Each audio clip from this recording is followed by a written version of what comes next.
order. If you are not the applicant.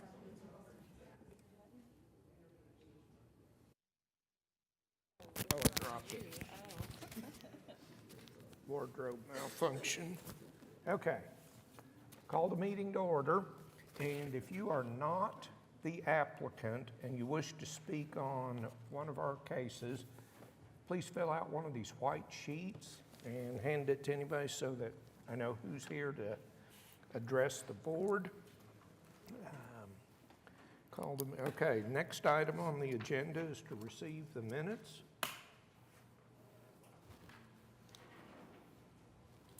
Mr. Chair, I'd like to make a motion to receive the minutes. Got a motion and a second. Cast your votes.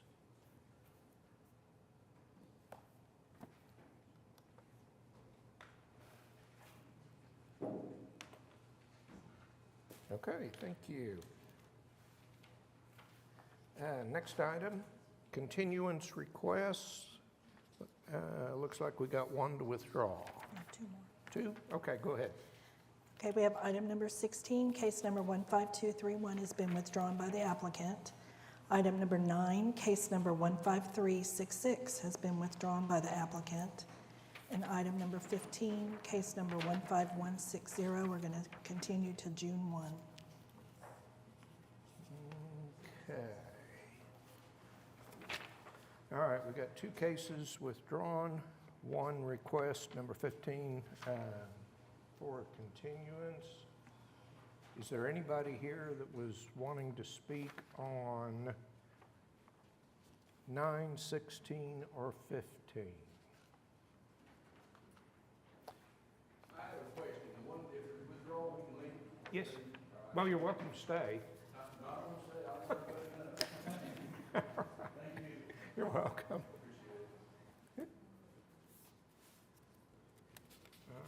Mr. Chair, I'd like to make a motion to approve the continuous requests and withdrawals as read.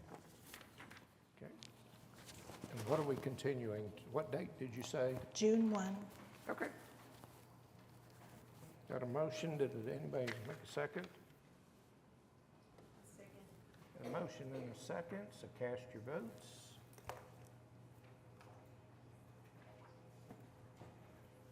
Okay. That one's continued. Are there any requests? Oh, wait a minute.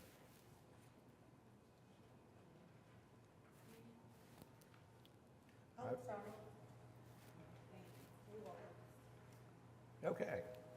Now, are there any requests by the public for any of the remaining items? Okay. No consent docket. Cindy, we're ready. Okay, we have item number 1, case number 15369 is a request of Brandon Wilmarth for a variance to the front yard setback in RA located at 11121 Jonah Drive. Okay, you're up. That's me. I'm Brandon Wilmarth, address 11121 Jonah Drive. We are submitting for a variance. My wife and I own both lots. I don't know what documents you have, but I do have one that might be easier to look at than the one that you have posted up there. It's, yes, that right there, the actual floor plan or on the plat. And if you look at lot 21, this is the first lot that we purchased in 2017. And then we purchased lot 20 in 2019. And we went through an easement closure this time last year, and we're unaware of the build line issue because when we were purchasing the second lot, we thought that they were going to combine immediately once we deeded them. And that was not the case whenever I found some issues at the permitting department this last November. So we are here requesting a variance, and if you have any questions or concerns, I'm happy to address those or answer them. Any questions or comments from the board?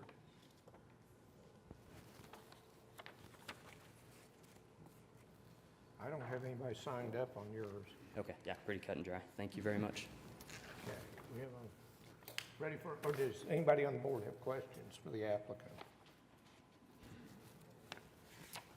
Not for the applicant, but for staff a little bit, just on this, because they put the lots together, it looked like it made sense to me. Just making sure that it was right.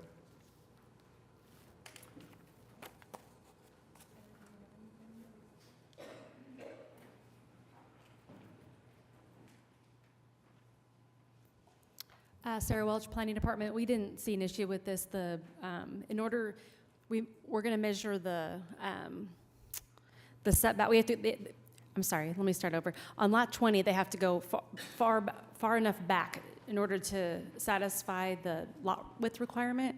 So when they combine both lots, they're just trying to make 20 and 21 match. So we didn't have any issue with that at all.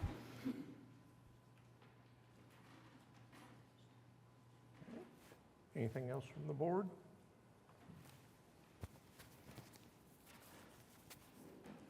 Okay, I think we're ready for a motion then. So I'll do it. Motion to approve case number 15369 for the purposes that it meets the statutory requirements for a variance. Okay, you got a motion and a second. Cast your votes. You're approved. Item number 2, case number 15368, a request of Elizabeth Peralta for a variance to the front yard fence regulations in the R1 residential district located at 637 Southeast 10th Street. That's me. All right, give us your name and address and tell us about your application, please. My name is Elizabeth Peralta, address 637 Southeast 10th Street. And basically, the case is easy peasy. I don't need 5 minutes, I just need maybe one. We just want our front yard fence to be 6 feet instead of the 4.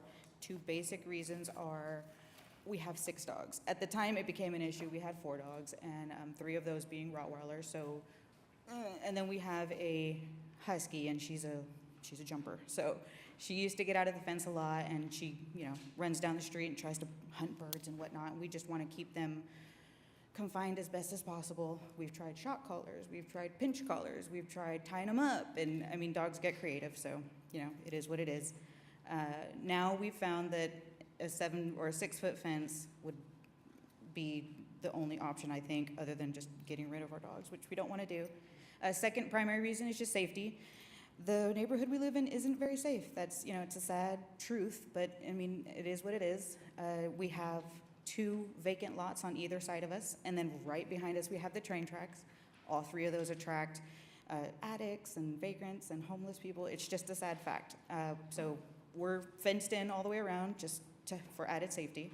And then just kind of an added plus, the fence is very nice. It's very beautiful, and it kind of beautifies the neighborhood. We're kind of the only people on our block, so I think it looks nice. But yeah, that's it. Okay. Do we have any questions, comments from the board?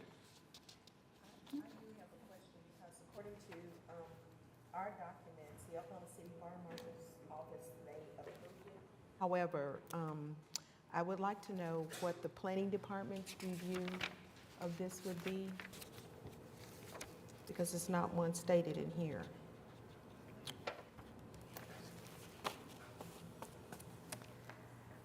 Okay, well, this requirement would go through Development Services for a permit review.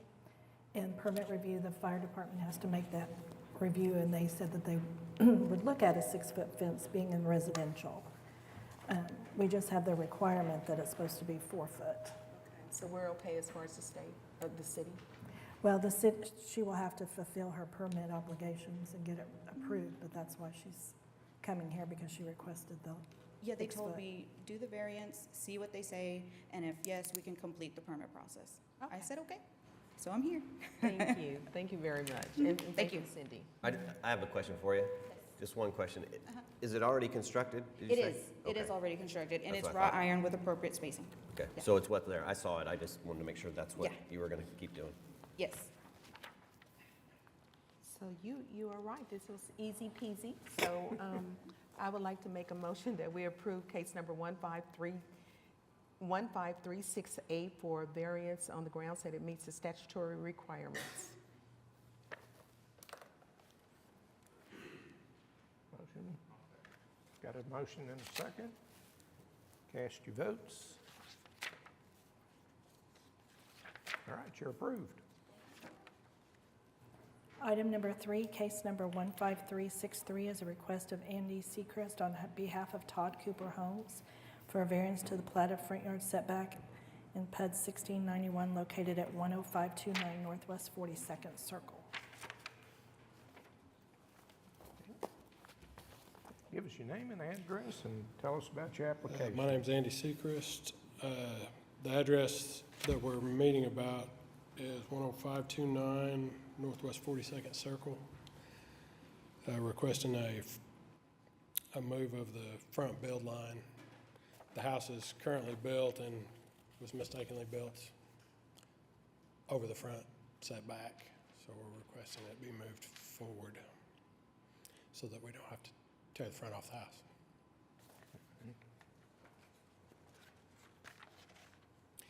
It's just the porch that's over. Okay. Do you have anything from the board? Did you get all the other permits? So City of Oklahoma City Permitting Office permitted everything? This house actually has a certificate of occupancy on it. So you did go through the process. The rest of the house is fine. It just has to be the location and it had to be. Well, and it hasn't even been brought up yet, but when the bank goes to look at it, they're gonna see it. Yeah, the setback doesn't meet, okay.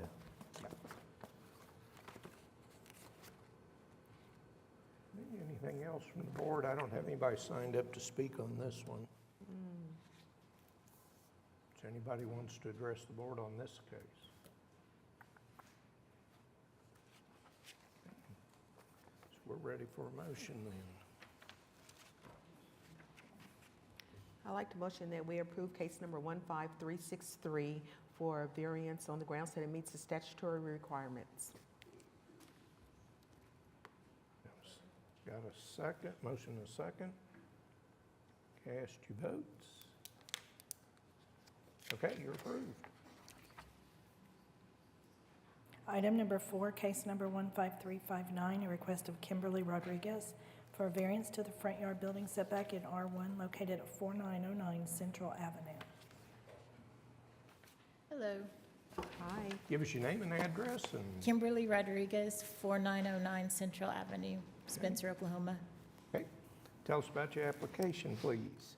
My home is a new construction and kind of a rural area. It has the garage that is over the build line by 5 feet. We had thought it has a very narrow road in front of it, and so my building consultant measured from the edge instead of the center, and it ended up being, after we completely built it and it went through the full permit process, we were going to close the loan, and the title company found that it was over by 5 feet. So I applied for the variance, and that's why I'm here. The other picture shows it a little bit better, but they measured with a digital something, and so it looks like the living room is in, but it's just a little bit of the garage.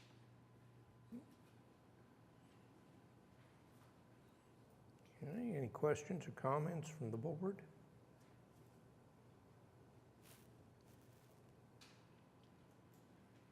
And I don't have anybody signed up to speak on this one. And you said that this is new construction also, but this followed all the City of Oklahoma City planning Yes. permits? Approved everything as it And was we constructed? passed all the permits, we're living in the home, have occupancy permit and everything.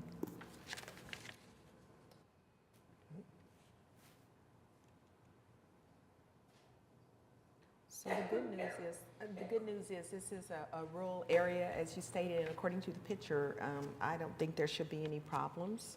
So I would like to move that we approve case number 15359 for a variance on the grounds that it meets the statutory requirements. I'll second. A motion and a second. Cast your votes. Thank you. You're approved.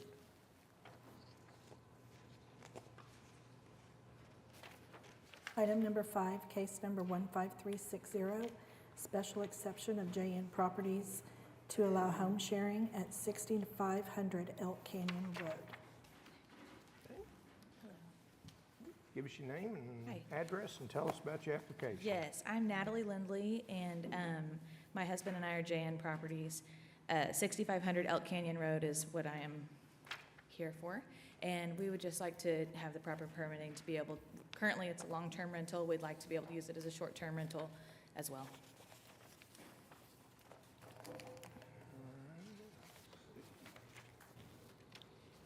This property is a duplex? Yes. We own the other side also. You on the other Yeah. side also? Okay. And long-term rental on the other side? We have people in there that have been in there a long time, so. Okay.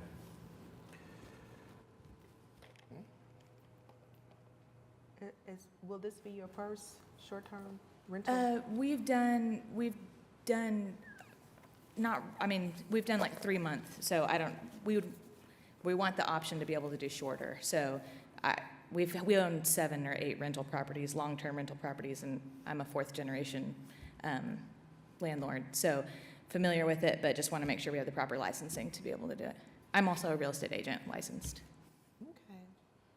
Well, on your application, I noticed that you asked for 10 years. I'm sorry, do what? On your application, you're requesting approval for 10 years. My husband filled out this paperwork, It's and he okay. had meetings, so that's why I'm here and look like I got rained on. I'm so sorry. No, it's okay. Yeah, I don't know what is typical, but I'm sure, I mean, whatever is proper is fine. So typically, we usually look at 1 year just to see Oh, how okay. it goes and how the neighbors and the surrounding people may Okay. react to it. That's fine. So I just wanted to let Yeah. you know, because 10 years is like a decade. That's fine. Yeah, we're fine with whatever's normal. Okay. Anything else from the board? There was a protest letter. Oh, I don't okay. know if you No, if you I didn't received see that or that. not. And we can get you a copy of it. Just sometimes. It'll help just to reach out to that protester and Sure. just to smooth things over. The other thing that we asked for from the applicant is quiet hours Okay, to be put in the application. sure, 10 p.m. to 8 a.m. is kind of a standard. no problem. I've got one person signed up to speak on this one, Natalie Lindley. That's me. Okay. Usually the protesters fill this out. Oh, So you're okay with paper. this? She told me to, sorry, I ran up and it was, It's fine. You were getting to talk no matter what. Yeah, yeah, I'll talk myself into it. I'm Okay. good with it. so you have no protest? Yeah, of I your own. apologize. Okay, that's all right. Sorry. Okay, anything else from the board? Anybody else want to speak on this? Okay, I think we're ready for a motion. Motion to approve case number 15360 for the purposes that it meets the statutory requirements for a special exception with the modifications that this will be an application for a term of 1 year and quiet hours from 10 p.m. to 8 a.m. Second. Got a motion and a second. Cast your votes. Thank you. So just clarification, at 1 year, then do we come back here and do it again? Okay. All right, thank you. Thank See you. again. Item number 6, case number 15311, an application of Gary Wardworth on behalf of Ashley Laws for home sharing in the NC Neighborhood Conservation District and HL Historic Land Overlay at 720 Northwest 28th Street. And there was an approval given to the Board of Adjustment by the Historic Preservation yesterday. Okay, give us your name and address. Tell us about the application. Gary Wardworth, I'm a property manager, managing for Ashley Laws for 720 Northwest 28th Street, Oklahoma City. Tell us about your application, please. Ashley Laws is currently at the moment renting this property long-term, in a long-term rental. And she would like the opportunity, if it comes available next year, once the lease is up, to make this her permanent residence again. But she resides part of the time here and part of the time in California. So when she's not here, she would like the opportunity to do a short-term rental when she's away for 2 or 3 months.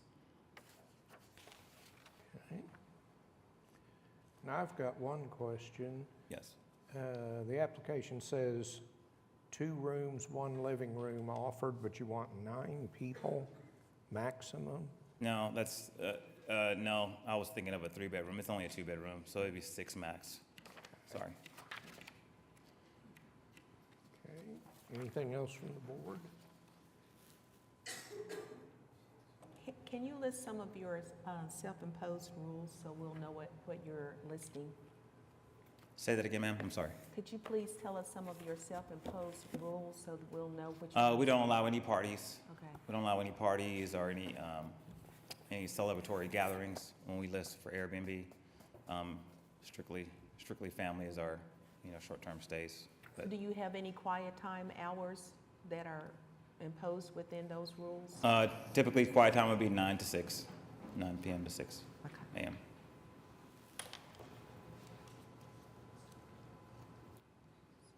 Pets are strictly on a small pet basis.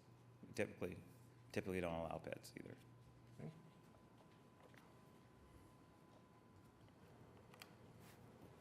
This is a 2-bedroom, 1 bath, Yes. and the sleeping arrangements, how do you get to 6? Two couples in each bedroom, and then 2 in the living room with the air mattress, our sofa. Okay, and you're asking for a 5-year exemption. This is the first time this is up, original application, so personally, I would like a 1-year application. Okay, so the only thing with 1 year, currently it's a long-term, that's gonna be going through next May, so it's gonna be up, so we were kind of trying to, we get 2 years, so we have to redo it again next year, because it's not gonna be a short-term this year. I understand, and because it's the original application, and we just, as a precedence, I've done 1 year on every single one. Okay, so we'd have to come back and do it again next year? Yep. Okay. You have 2 other people that you could maybe convince, but.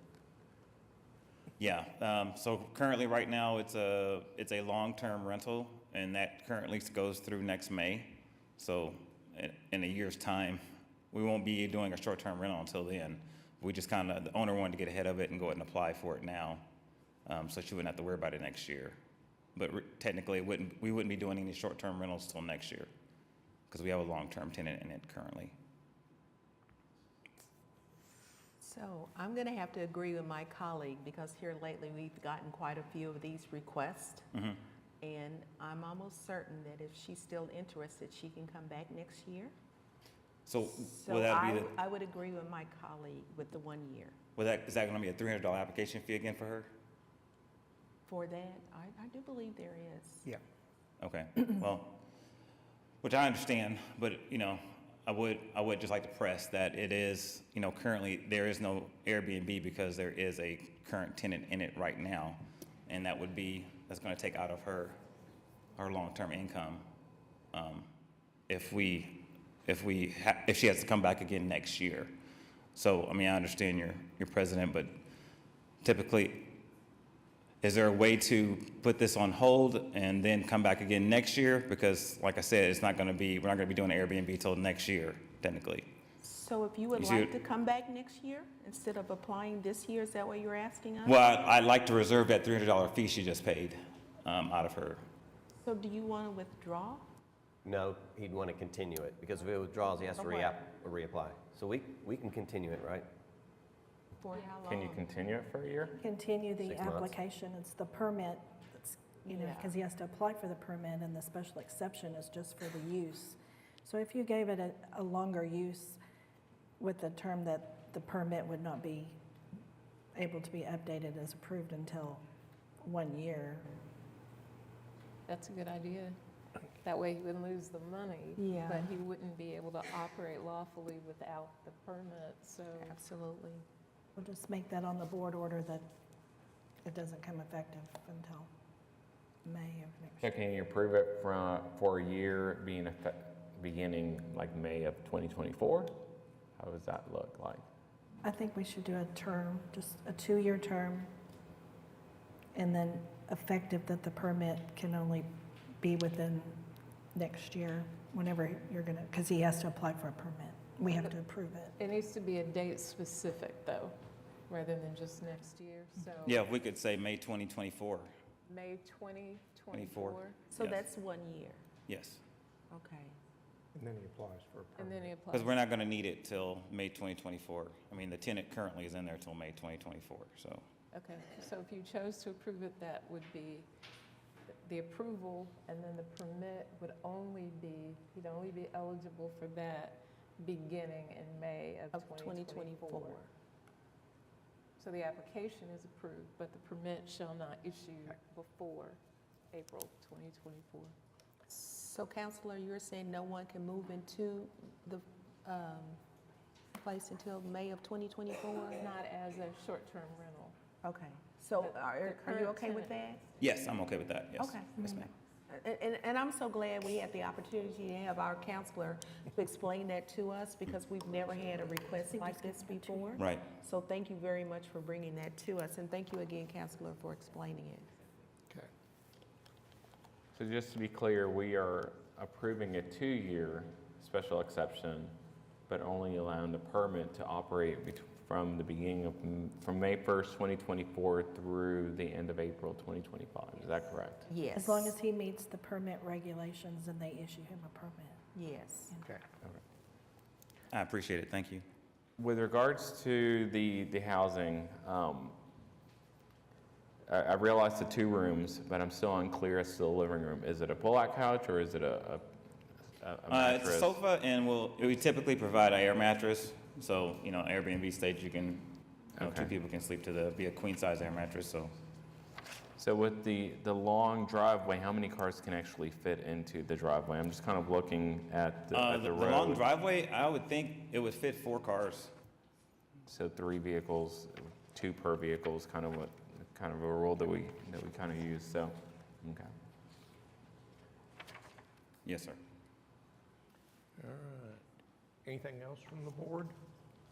I don't have anybody signed up on this one, so anybody wants to address this application? Okay, I think we're ready for a motion then. Okay, motion to approve case number 15311 for the purposes that it meets the statutory requirements for a special exception with the following modifications. Maximum number of guests shall be 6. This will be for a term of 2 years for the special exception. However, the permit shall only be effective beginning May 1st of 2024, going through April 30th, 2025. Quiet hours shall be 9 p.m. to 6 a.m. and self-limitation of the small pets. Thank you, I appreciate it. Thank you. Okay, got a motion, do we have a second? I'll second. Motion and a second, cast your votes.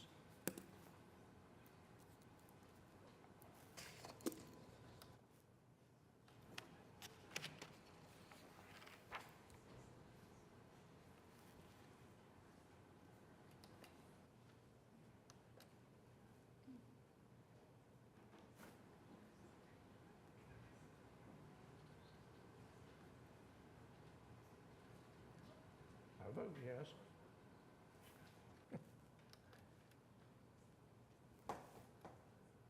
Not getting a voting panel. So I vote yes.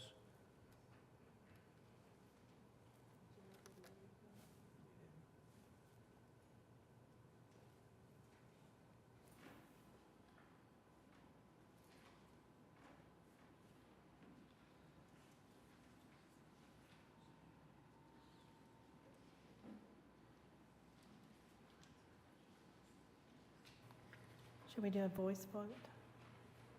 We're almost there, Okay. maybe. I still vote, there we go. I still vote yes.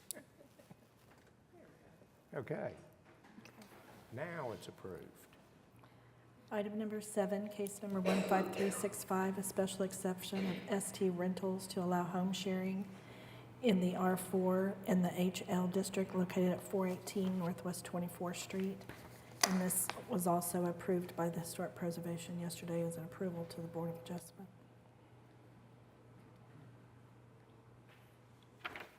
Hello again, Board. Nick at 418 Northwest 24th Street. So this is, was in the historic district. We just went through the 4-hour approval process yesterday. Historic Preservation Society. This is going to be a 6-bedroom, 10 guest only, so it's my personal home. I live on one part of it and we're gonna Airbnb the other side of it, or that's our plan. It's not renovated or anything. We're not gonna do any major modifications to the house. It has a huge parking lot in the back of the house because it was originally multifamily. But like I said, we're gonna stay on one side of it and Airbnb the other side of it out. So there's about parking for 5 or 6 cars right now. Is that parking for 5 or 6 cars, that also include your cars as well? Yes, ma'am. Yeah. So I have a spot for my car, my 2 cars at the end, and then there's parking for 5 cars. 5 additional cars? 5 additional cars. So Okay. there's 7 car lot right now. Okay, thank you. Yes, ma'am. Any other questions or comments from the board? So you're saying there's 6 rooms available? This used to be an apartment complex or Yes. apartment building? Yes, sir. So are they 6 individual bedrooms? Are they It's 4 units, and they all have 2 bedrooms apiece. Yes, sir. kitchen? Full kitchen and everything. Yes, sir. So 4 units, but you're occupying 1 for yourself, is that Yes, sir. correct? So you're offering 3 units for 6 rooms? Yeah, as Okay. one, like, so one family can come in and, put the kids on one side, and then the parents can stay on the other side, kind of deal. This should be 3 separate applications then, or 1? Yeah, I was gonna ask the same. It was presented as one. Yeah, so- because we're gonna have it as one building that they can all occupy the 3 units. So So they you're can just come. gonna have one family that will be there? Yes, ma'am. Yeah, Okay. it's gonna be one listing on Airbnb. Okay. Yes. Okay. So one family, just one kind of bigger family, Okay. like mother, father, maybe the grandparents and the children, or like a lot of children or something. Yes. ma'am. Okay. But all 3 units had their own separate access? Yes, they all have frontage and back access for fire escape. And you're currently living there? Yes, sir. So I'm does it currently need a living- variance? We do because it's historic. Well, it's in HL, it's not in HP. And HP is the one that you have to live there, not HL. It's just, it has to go through the historic preservation. Correct. But it's my personal home, so I live there. I'm gonna stay there, but since it's in the historic district, in the historic overlay, it had to go to the previous board. And that makes them have to have a variance here? I'm unclear on that because I believe that he presented it as one building, but if it's separate individual units, I would think that each one would have to have that, but if it's not in HP and it's just in HL and he lives there, he does not have to have a variance, or a special exception, Yes, I'm special sorry. So are they addressed separately, or is there one address for the There's entire 2 building? addresses for the building. 2 addresses, one Yeah, of those there's is- one tax code, like one tax account, 418, but there's 2, 416, 418 are, both go to the same address. Okay. Yeah. So this is 2, you're gonna live in one, you're gonna rent the other, is the way you Correct. presented it. Yes, ma'am. So we're just talking about 418 today, right? Correct, yeah. Okay. Is that your address or the address that you're not living in? I'm living in 416, so the Okay. other side. So this works. Sorry for the confusion. I get it. Anything else from the board? And I don't have anybody signed up on this one. Does anybody want to stress the board on his application? Okay, I think we're ready for a motion then. I'm still confused. So it does require a variance because it's within the home preservation district? It's Not in- a variance. It's a Special Special exception. exception? It's in But he's not in, HL. he's not in his historic preservation, he's in HL, which is an overlay, which means they have to give a recommendation, which they did. Okay.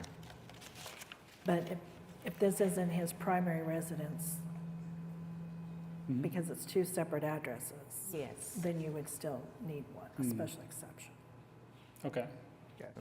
3 years. Well, now that we've got that cleared up. Your application has 3 years. I'm sure you've heard the discussion about 1 Yes. year being approved. We did all the applications at one time, so, Okay, yeah. not a problem. In addition to that, I do not see quiet hours. Do you have some self-imposed that you want Yeah, to say? I thought they were on there, I apologize. It's between 10 to 8. So Okay. it's the standard with our other applications, 10 PM to 8 AM. It's listed number 2. It's not, Okay, it's after. just not in the application. Okay, I apologize. Let's see what else.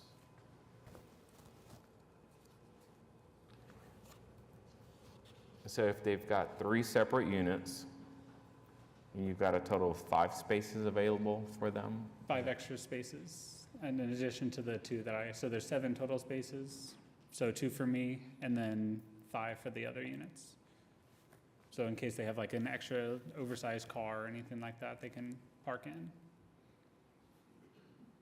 Yeah, I don't think we've really set a standard over the last, or at least since I've sat on the board, but usually you have at least 2 spaces available per, or 1 space available per room.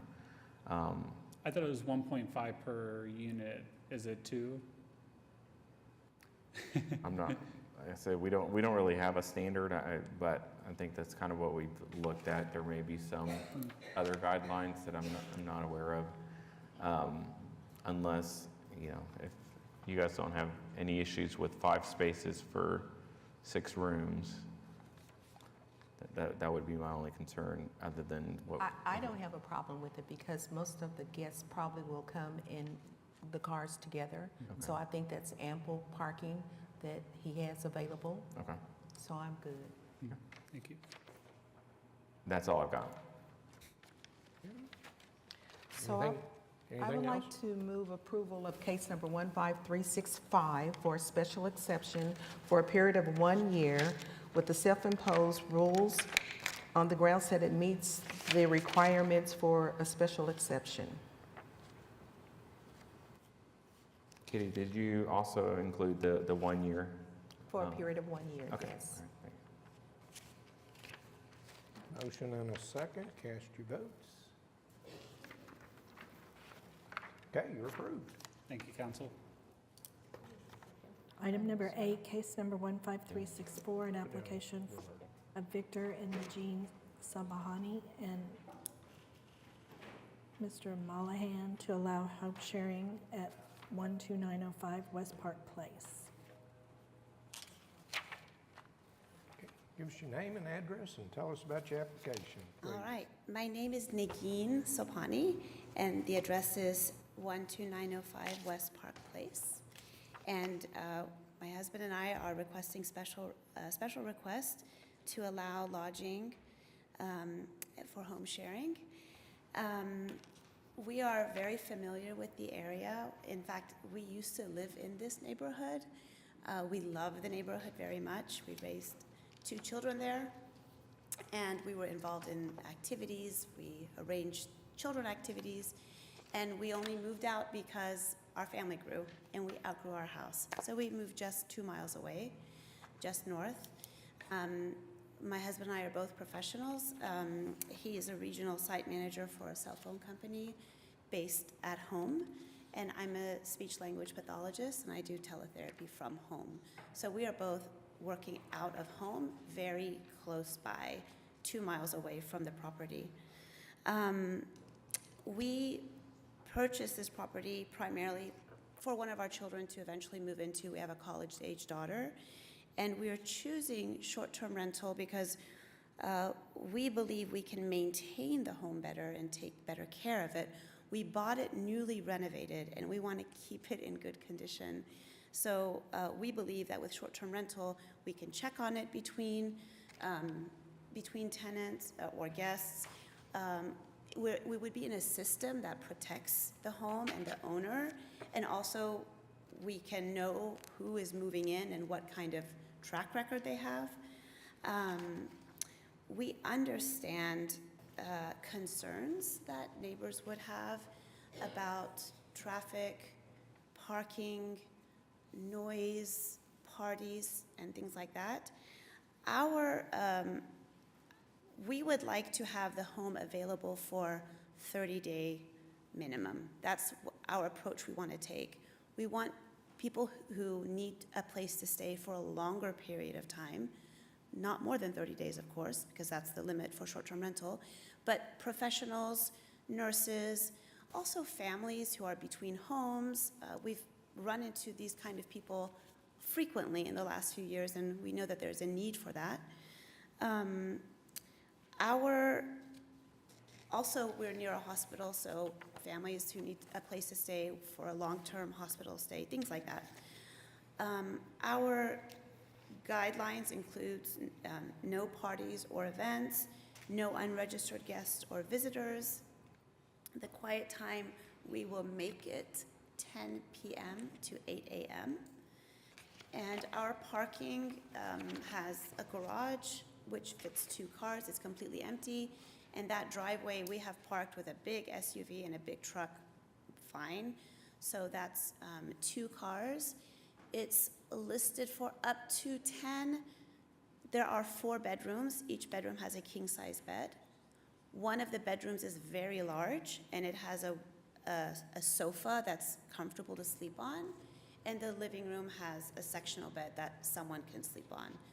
And we would think if there were kids, people like that, people who don't want to go sleep on a sofa for a month. But we thought if we were facilitating for a family or a couple of families who are there for a longer period, they had kids. That's what I have. Okay. How many bathrooms are in this house? There are 2 bathrooms, 2.5. There's a downstairs full bathroom, a master, and an upstairs full bathroom. And then one of the bedrooms has its own sink and vanity, just no toilet. So there's only 2, Yes, Carla, 2. 2 bathrooms totally, because the other one is not. That's right. The other one is just a sink counter for brushing teeth, washing hands. It's a half bath, or actually, I don't know what it's called, but Well, 2 full bathrooms. facilitation of 10 guests in 2 bathrooms will be kind of hard at times. Okay. So if I were to even think about approval, I would definitely ask for the number of guests to be reduced. Kitty, there's a lot of protesters. Is it I people- know there's a lot, Yeah, but I was just letting her yeah. know for me Right. to even Is hear anyone signed anything up? else. So reduced to 8, Yep, I number think- 8, yes. 4-bedroom. Yeah. Well, and we can discuss that. I think it'd just be better that we hear from the protesters, and then we get back with you, and then we start the negotiation. An idea. Okay. Anything else from the board for the moment? I've got on this one Beverly Johnson signed up. Come on up and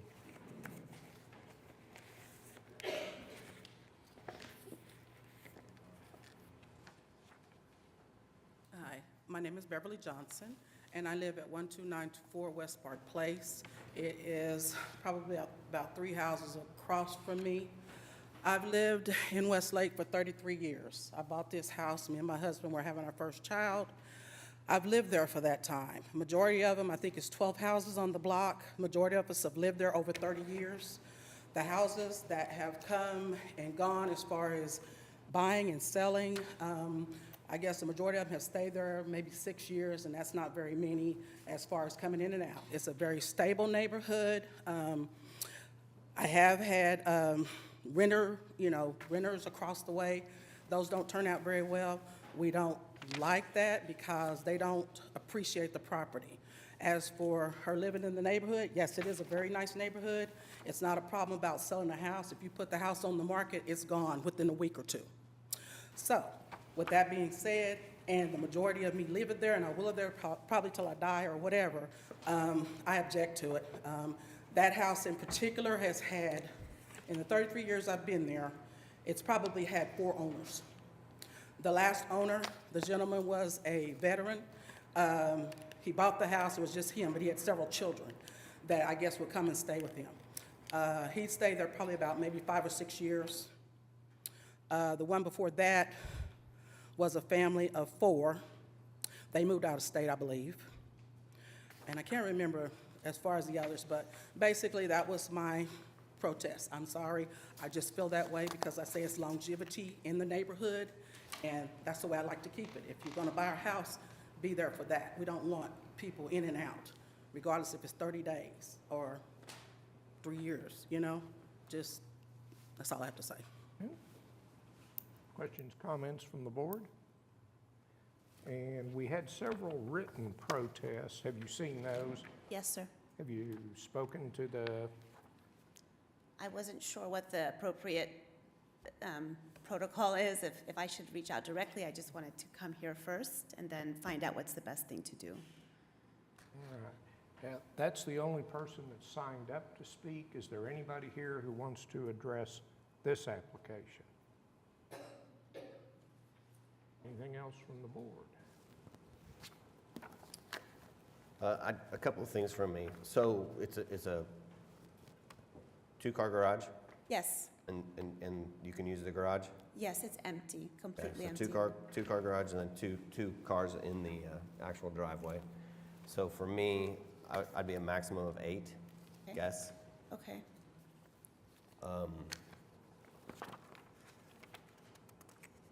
And as you heard before, a 1-year exemption. And that's also, it's the original application and to respect the neighbors and just to see how it goes. So that's one of the things that I like. And then I think I heard you say quiet hours would be 10 p.m. to 8 a.m.? yes, sir.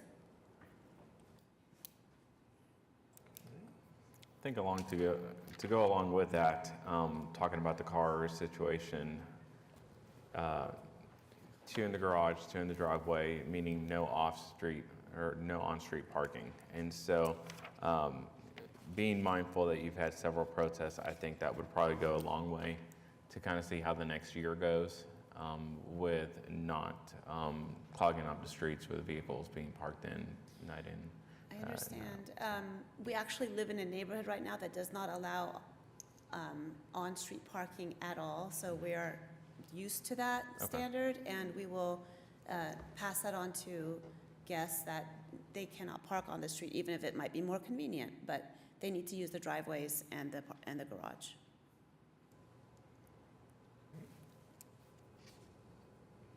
Anything else?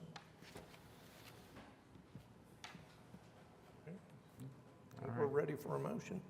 Motion to approve case number 15364 for the purposes that it meets the statutory requirements for a special exception with the modifications that their maximum number of guests will be 8. This will be for a period of 1 year, quiet hours from 10 p.m. to 8 a.m., and 4 cars maximum with no on-street parking. All right, got a motion and a second. Cast your votes. My computer went crazy.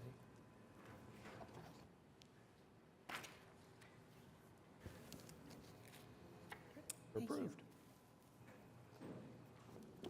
Item number 9, case number 15366 was withdrawn. Item number 10, case number 15339, an application of Just Like Home Rentals to allow home sharing at 3346 Northwest Grand Boulevard.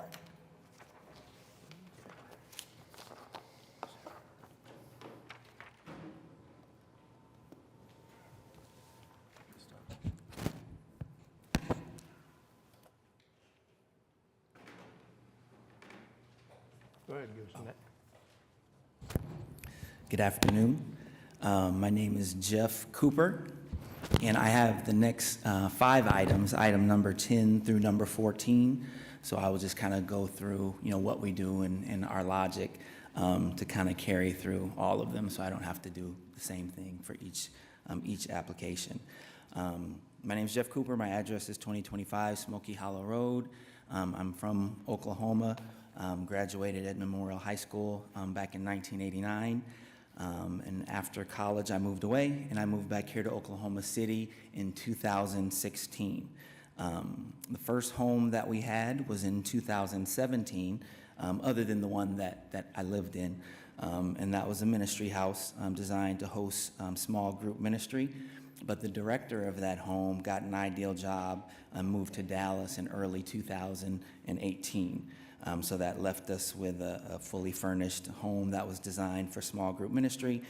So we decided to rent it out. Our first guest was actually the Utah Jazz. They were in town for about 10 days to play the Thunder. And so there was one of their players, his agent, his mom, and his live-in chef.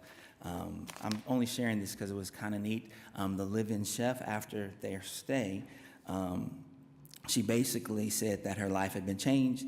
She had a new life mantra just based on the artwork that we had on the walls. We have a lot of different things on the walls, encouraging, loving others, do great things, be forgiving, those type of things. And she basically sent me the photo of the wall art in her room, saying that it's her new life mantra and on all her screensavers.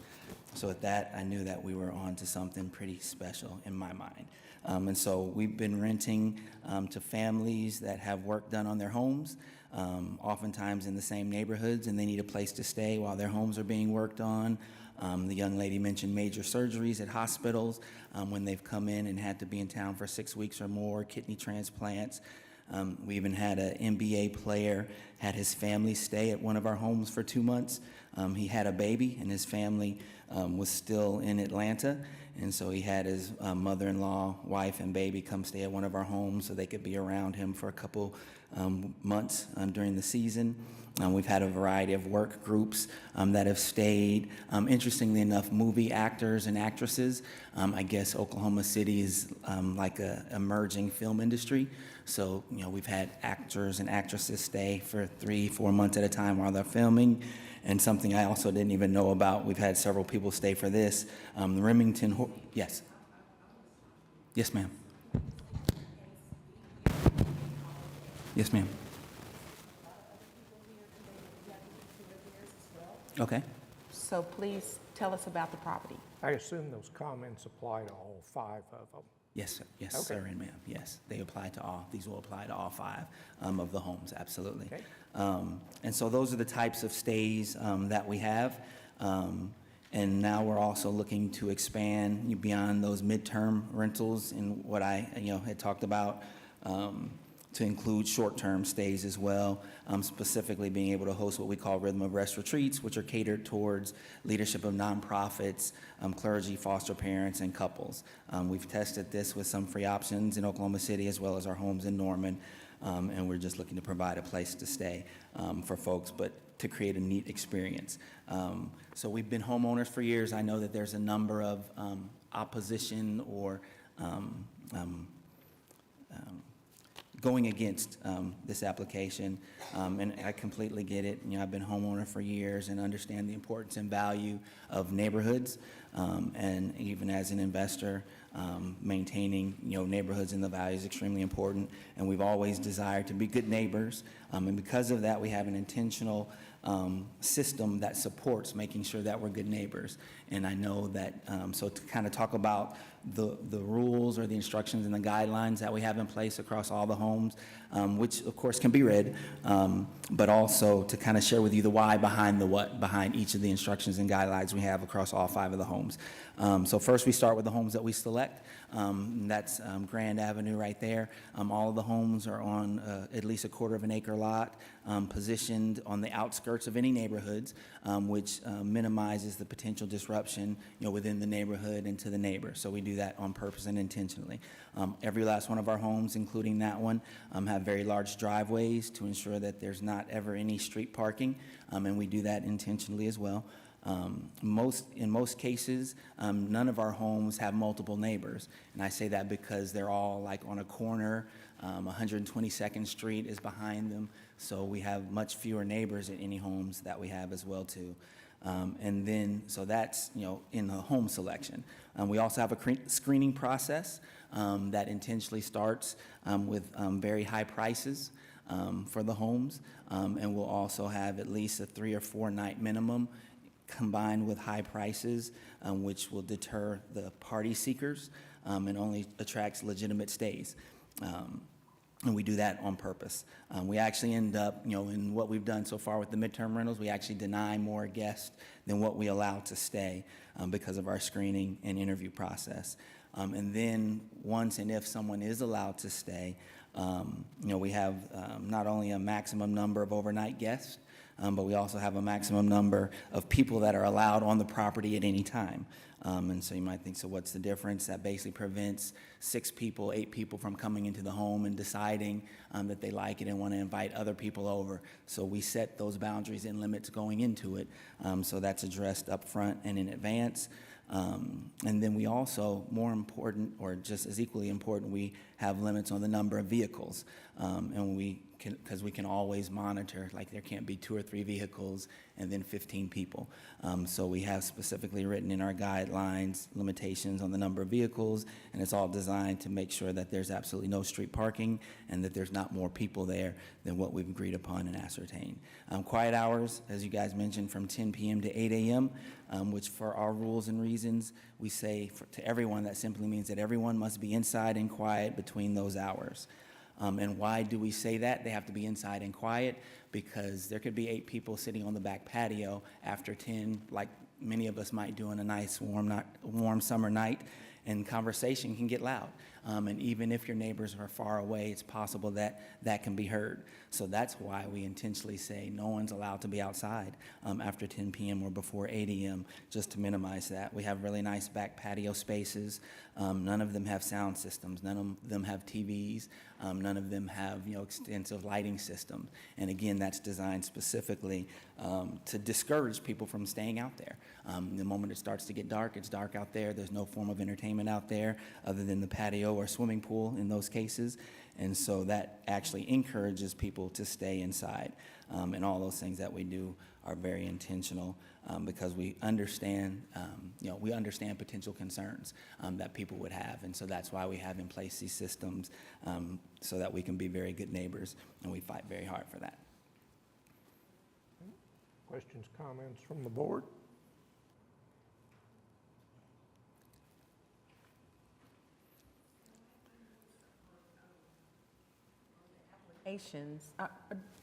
Do all of these homes have pools in them? No, ma'am. I believe 3 of them do.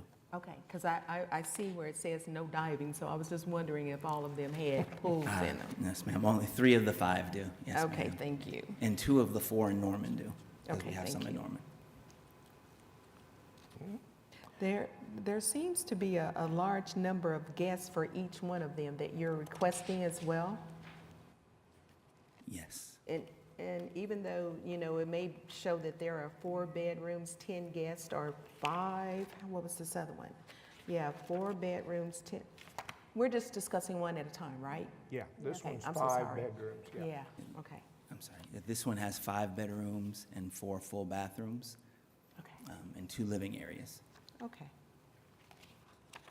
In 2 of the bedrooms, I don't know if you want or if you care to know what's in them. Yes, okay. He said we care. So in the master bedroom, there's a king-size bed and a queen-size pull-out. We really don't promote using the pull-outs. That's not our preference, but there is one in there, mostly a couch so they can sit comfortably. In another bedroom, there's a queen-size bed and a very comfortable pull-out. In another bedroom, there's 2 full-size beds. These are very large rooms. 2 full-size beds. In another bedroom, there's 2 twin-over full-size bunk beds. And then in another bedroom, there's 2 twin-over-twin size bunk beds. So that way there's 3 main rooms that might be like the parents, mom and a dad, their brother-in-law and parents.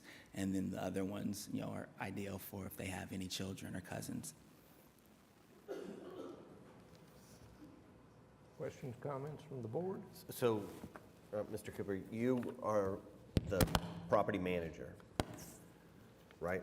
I'm property owner and one of the property managers So as well. you own the property? Yes, sir. And Rebecca Faro?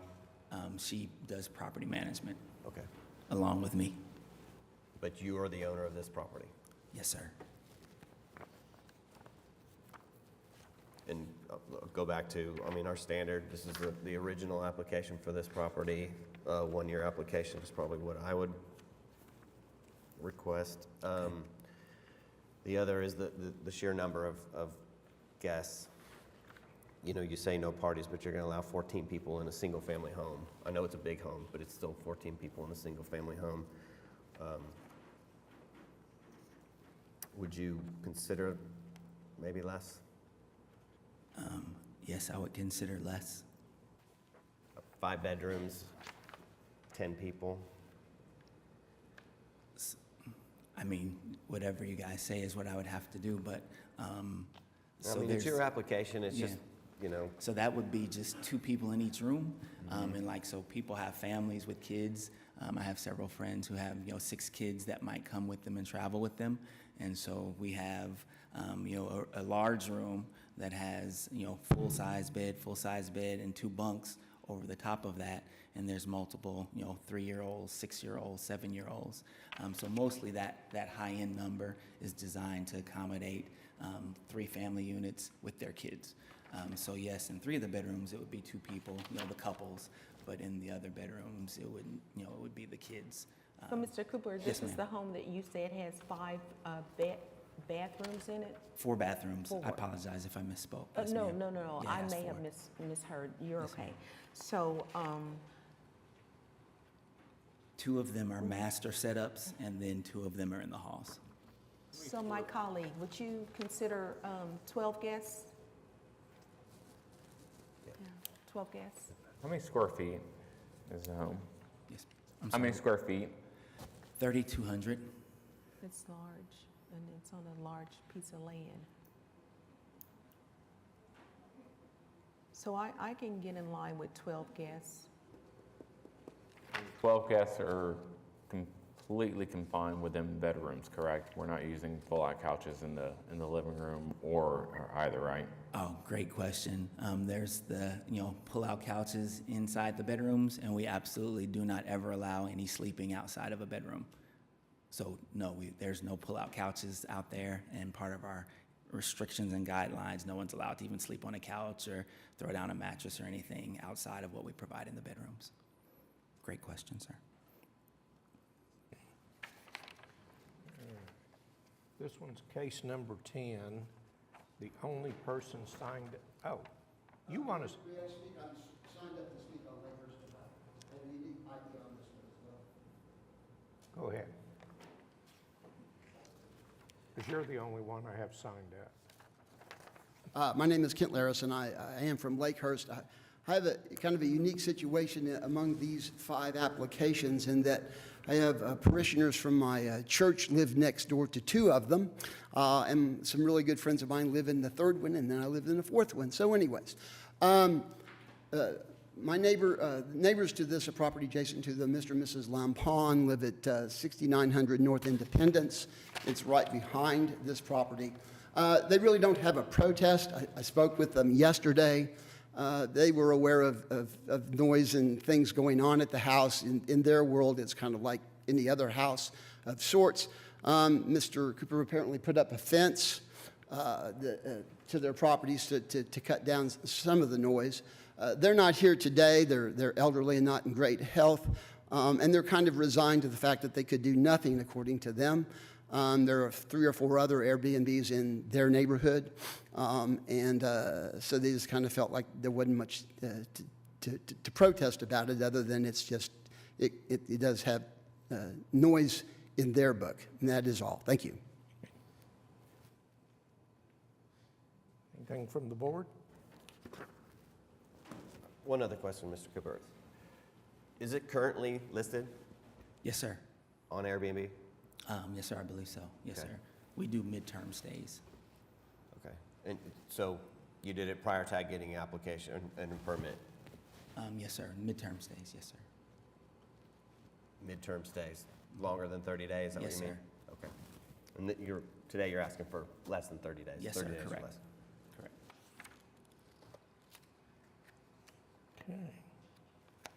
That's all I've got signed up on this one. Does anybody else want to address the board on this application? Okay, I think we're ready for a motion then.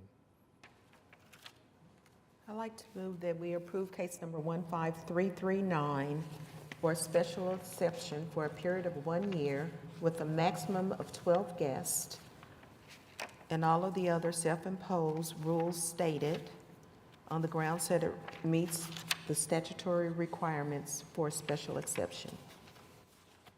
I'll second. Okay, got a motion and a second, so cast your votes.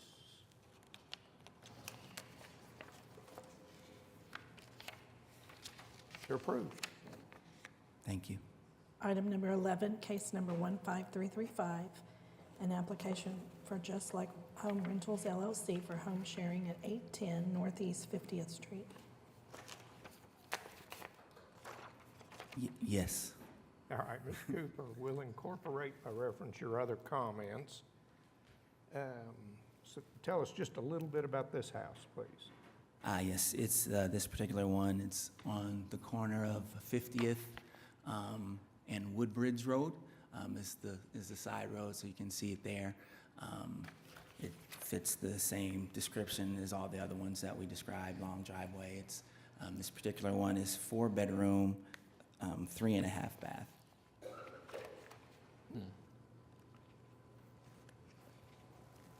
Okay. Any questions, comments from the board? So for me, it's definitely the number of guests that you're requesting. 14 guests, I think that's too many, Okay. but that's just me. So, gentlemen, It's 4-bedroom, how many bath?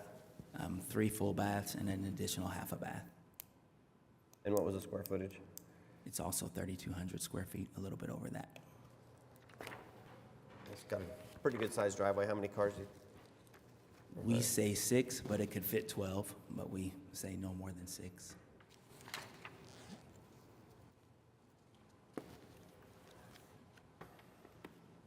Anything else?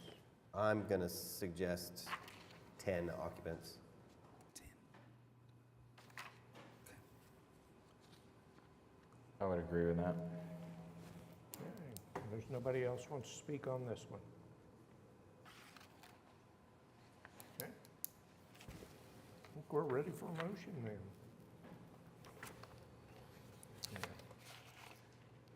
Also, we didn't discuss it, but again, 1 year special exception on this one also.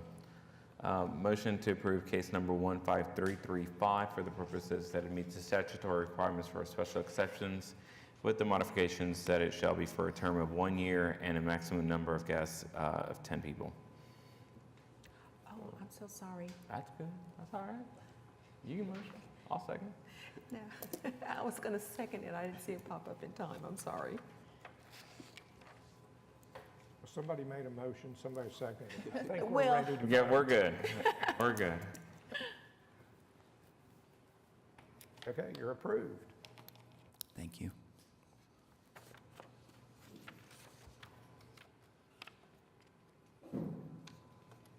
Item number 12, case number 15341, an application for Just Like Home Rentals for home sharing at 11208 Blue Stem Drive.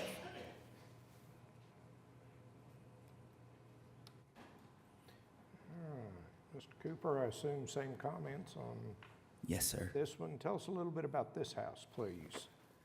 So this particular home fits all the same things that we talked about with the others. The instructions and guidelines fit the same as with all the others. And then you could see it's off of MacArthur between 122nd and Hefner. And so the back is MacArthur. There's like a little river in between that house and the home directly to the south. Just kind of a little ravine. Has a large driveway. So with the exception of it fitting the same description as the other two, it has 4 bedrooms. However, you've asked for a maximum of 10 guests, so tell me why that number is lower. From the beginning. I'm sorry? From the beginning, and we don't have to negotiate. So tell me why that number is lower from the beginning. Yes. In my mind, it probably should say 12, so my apologies. No, you don't have to apologize, I but I didn't- just want I to didn't know, know is that- it a smaller home or what's No- going on? Great question. So that home is also 3,200 square feet.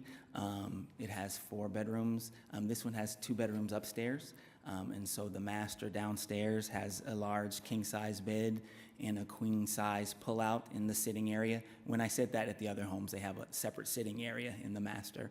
And then there's, and then there's also a queen-size bed in another bedroom, but there's not a pull-out couch in that bedroom. It's just a queen-size bed. And then upstairs, there's 2 full-size beds. And then in the other room, it has 2 twin-over-full bunk beds. So there's only the one pull-out in the master, and there's no other pull-outs in any of the other rooms. So that's probably why. My apologies. Okay. Okay. Anything else from the board? All right, we've got some folks signed up to speak.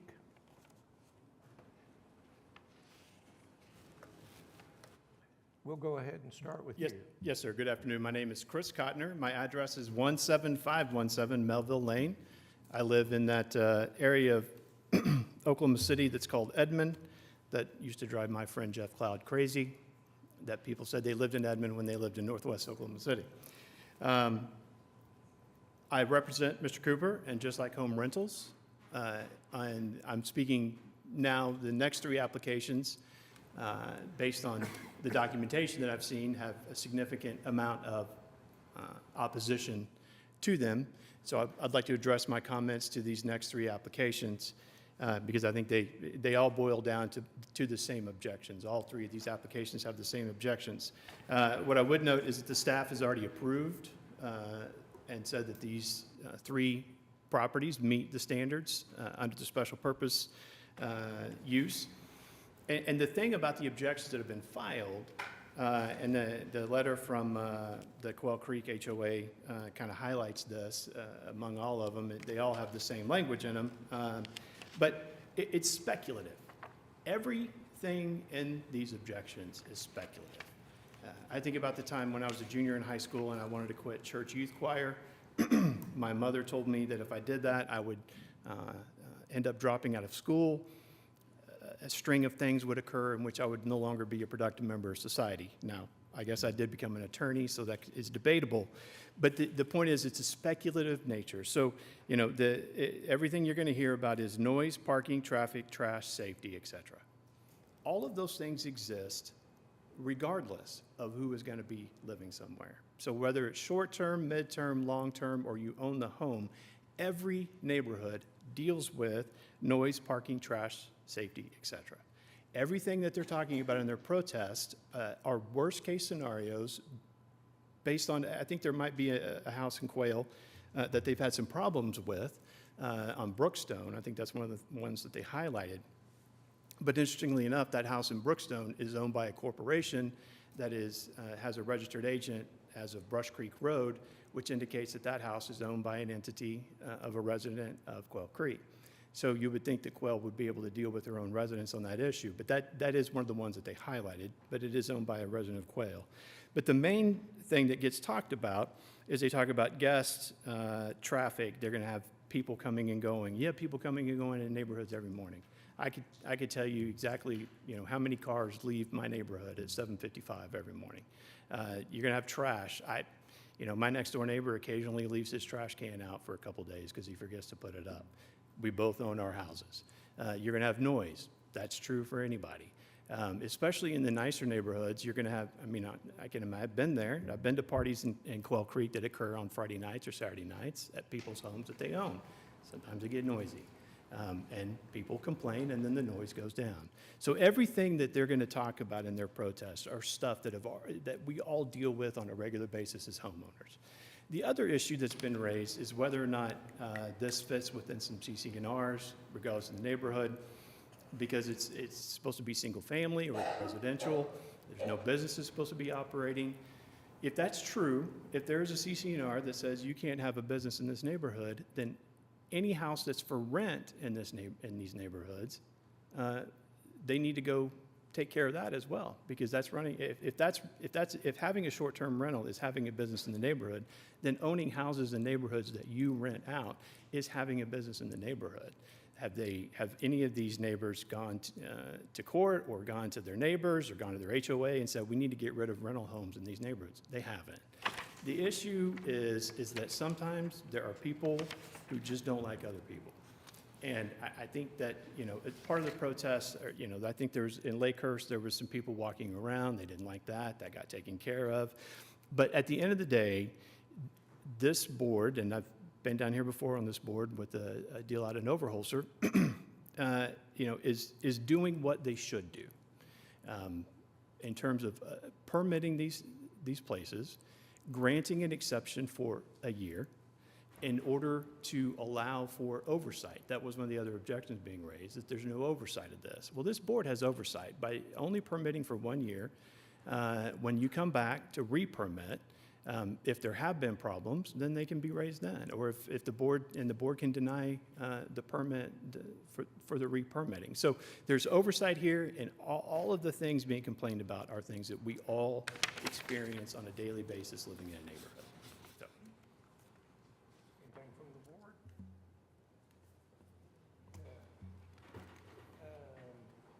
Mark Gotro.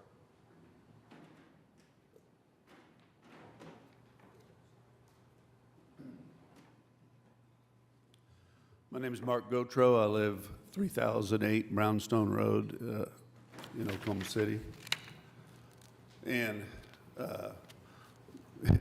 our concerns are not speculative. We suffer a Airbnb VRBO that originally was it's located currently on Brownstone Road, not this particular house.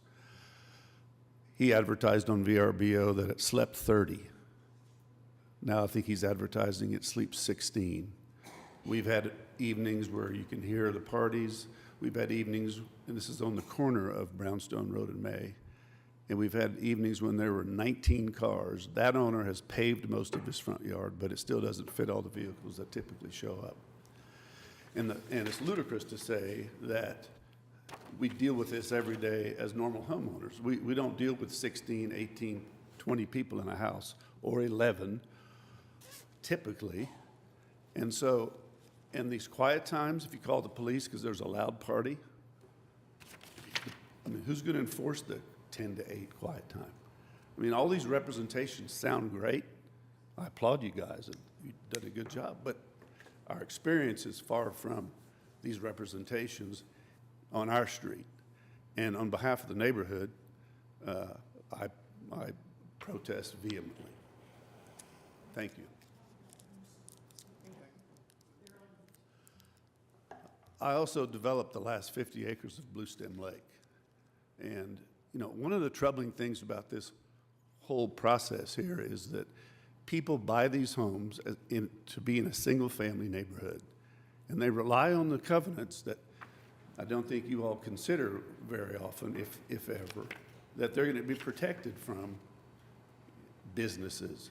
And to say that renting a home in a neighborhood for 2, 3, 4 years is a business, I think is a stretch.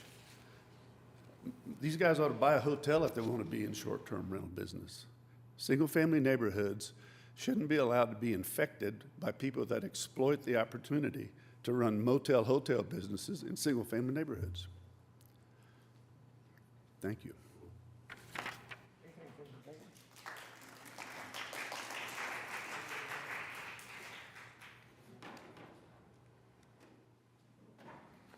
I just wanted to clarify, are we still only on 12? Yes. Okay.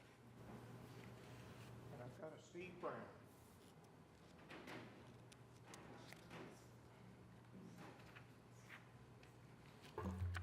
Thank you, Mr. Chairman and members of the board. We appreciate you hearing our concerns today. I'm here as Steve Brown, residence 11212 Blue Stem Drive, literally right next door to the residence in question.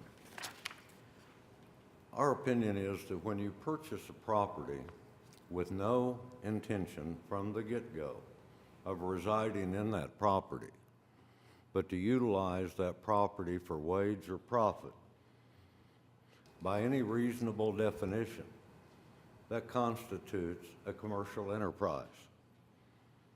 A commercial enterprise in a zoned residential neighborhood seems to me to be a contradiction in terms. Correct me if I'm wrong. But it is for wage or profit. He told the seller of the home what he was going to use it for. We didn't know that at the time. We've learned that after the fact. But the fact of the matter is, it was never purchased with the intent of being a primary residence. It operated for 12 months now, almost 12 months, without obtaining this variance that we're here today to discuss for the second time. To me, that constitutes a willful disregard for our city's rules, regulations, and ordinances. I own a business. I've owned it for 25 years. I still own it. I still operate it. But when I started, it was my job to do the due diligence, to check zoning, variances, obtain insurance, do all those things, licenses, registration with the state and the city, to make sure I'm in compliance. So I didn't get nailed for something that I accidentally did not know I needed to do. I think operating a year without seeking the variance constitutes a whole different game. While I understand and appreciate Mr. Cooper's story, I appreciate the guidelines that they set forth in renting these properties. But the fact of the matter is, if you do not have an on-site manager at each of those properties when they are occupied by the renter, please tell me how you can govern the number of guests that are actually there, the number of cars that are actually in the driveway and/or in the street, and the noise level that emanates from that premise. You can't.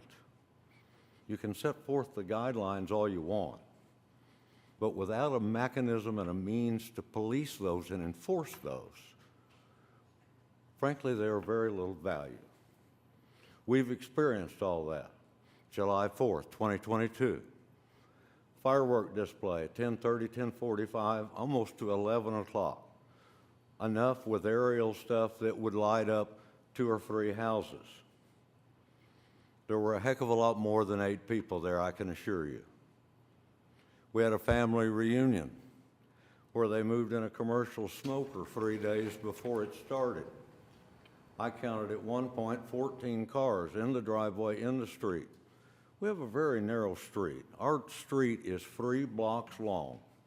It goes from 112th corner, which is where my residence is, to Hefner Road, which is 109. 3 blocks, narrow old street, mostly older houses and older clientele and residents. Many are retired. My point is, the street's not wide enough for that type of traffic to begin with, especially when they park in the street. If one parks on either side of the street, trust me, you better be driving a Mini because you won't get down that street between the two. The street is simply not wide enough. It is an old street. It's one of the reasons we like it. It's not a through street. What are the reasons we like it? And bought it 25 years ago. We asked for this to be denied.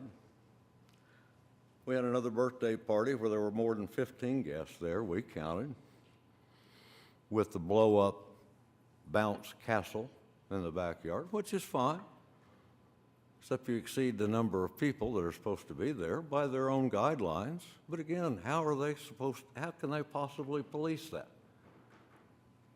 And the number of cars, same deal.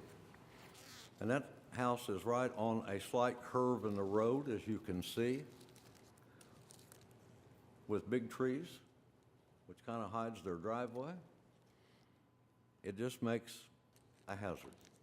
And the other, probably one of the more important things I would like to address, this house has a swimming pool and a hot tub in the backyard, and correct me if I'm wrong, if our city has changed its ordinances, but gates are supposed to be locked that have access to those pools. This gate not only has never been locked in the 12 months they've operated, most of the time it is ajar, not even closed properly. We do have children in our neighborhood. Thus, they could easily, kids, being inquisitive, could easily fall victim to that pool with open access. I believe it represents a hazard, and again, we respectfully ask that this application be denied. Thank you for your time.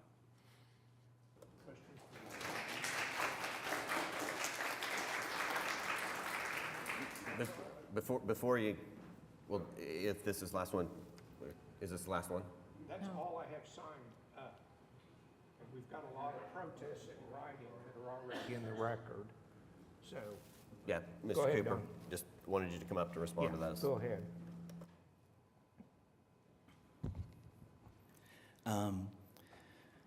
So one of the things, and again, I completely understand, concerns of homeowners and neighbors. There was a number of things, so I'm trying to think of the best way, to go through. So one, I will say that we're easily able to monitor and identify because we have cameras. And part of what our job and responsibility is to monitor cameras. And we do have several examples, like when there's been instances, we have examples internally because it was never a challenge or a problem, but we proactively address any concerns that we see or any concerns that are expressed to us. When we get to another example, we'll have real live examples where things were shared and it was completely taken care of. And so we do have a variety of systems to monitor and watch out for that.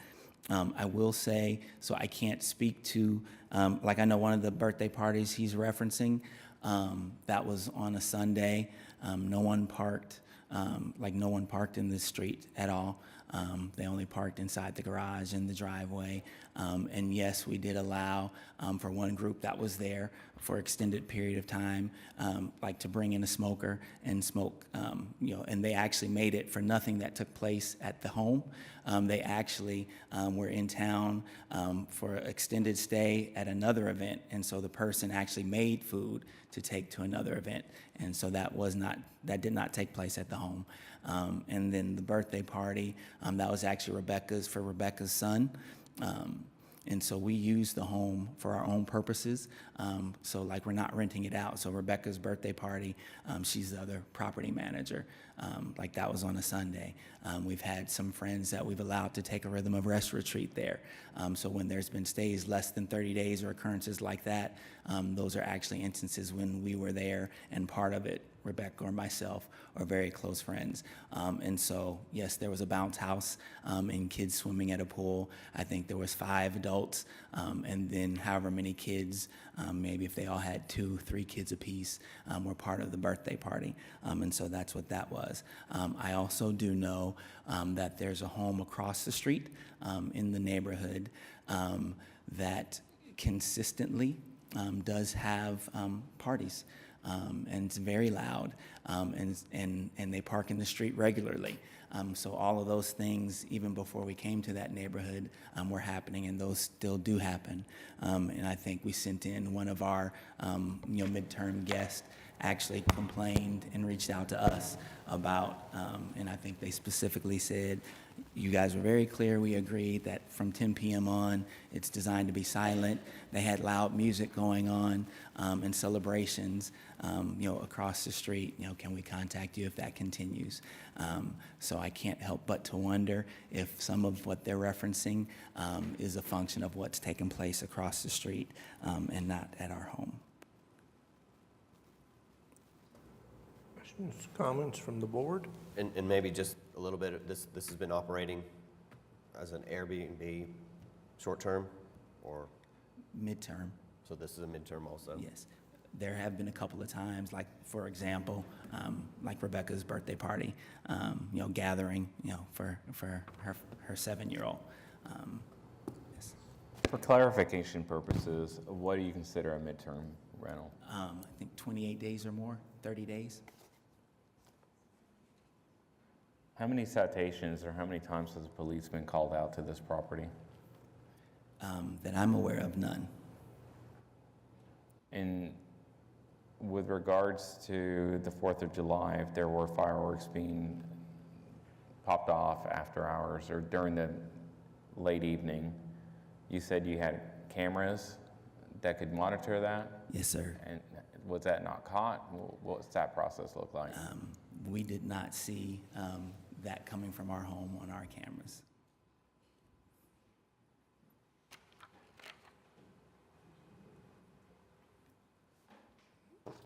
How long have you had this property listed for rental? About a year. 1 year? Yes, ma'am. Okay.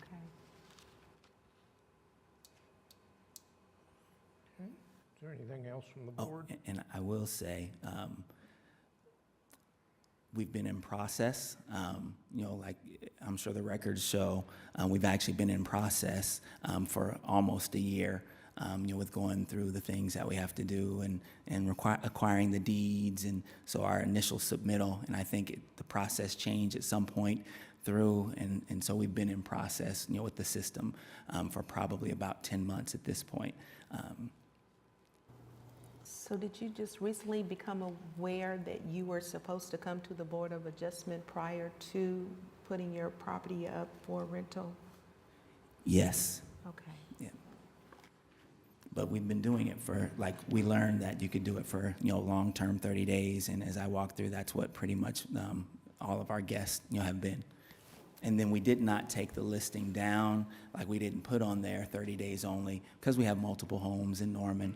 And so, we don't have to accept, requests that come in, but sometimes we funnel shorter-term things that we might accept, to the Norman area. Anything else from the board? Mr. Chair, I think Mr. Brown Yeah. might want to come back up. I saw. I just want to add that the application was received in March of 2023. This the first time? March of 2023. Really? Okay. Mr. Brown, I'll let you go ahead. Yes, just in response to the neighbor across the street, and I'm not trying to defend that neighbor, but all I am trying to say is that is an owner-occupied residence. It is not a short-term rental basis. They have lived there for a number of years. Anytime they do have the parties that Mr. Cooper cited, you can ask any of the neighbors on our street. There's 19 of them. That's all the homes that are on that 3-block street, both sides. All of them get notice from this neighbor that they're having a birthday party. They're having some type of celebration. Everybody is notified in advance, and they do shut down timely. And anytime anyone has raised a question to them during their event, they have been very prompt, since they're owner-occupied and they are in attendance during all those, to fix the problem right there on the spot. They are good neighbors. Yes, they do have some parties. Yes, sometimes they do get a little rambunctious, I'll be the first to admit. But when you call them or text them and say, hey, let's tune it down, that fast it's tuned down. That's the way it ought to be. Have we called the police before? No, we've been trying to be a decent neighbor and be cooperative. It hadn't worked. No one from Just Like Homes has reached out to any resident of my neighborhood. I walked the streets and got all those names on that petition I submitted to this board. I did that. Nobody's heard from Mr. Cooper or Ms. Farrell. Nobody. And they still operated 12 months, knowing they had to get the variance, but did not have it, and they still operated. Why? It's for profit. Commercial enterprise in a zoned residential neighborhood. Thank you very much again for your time.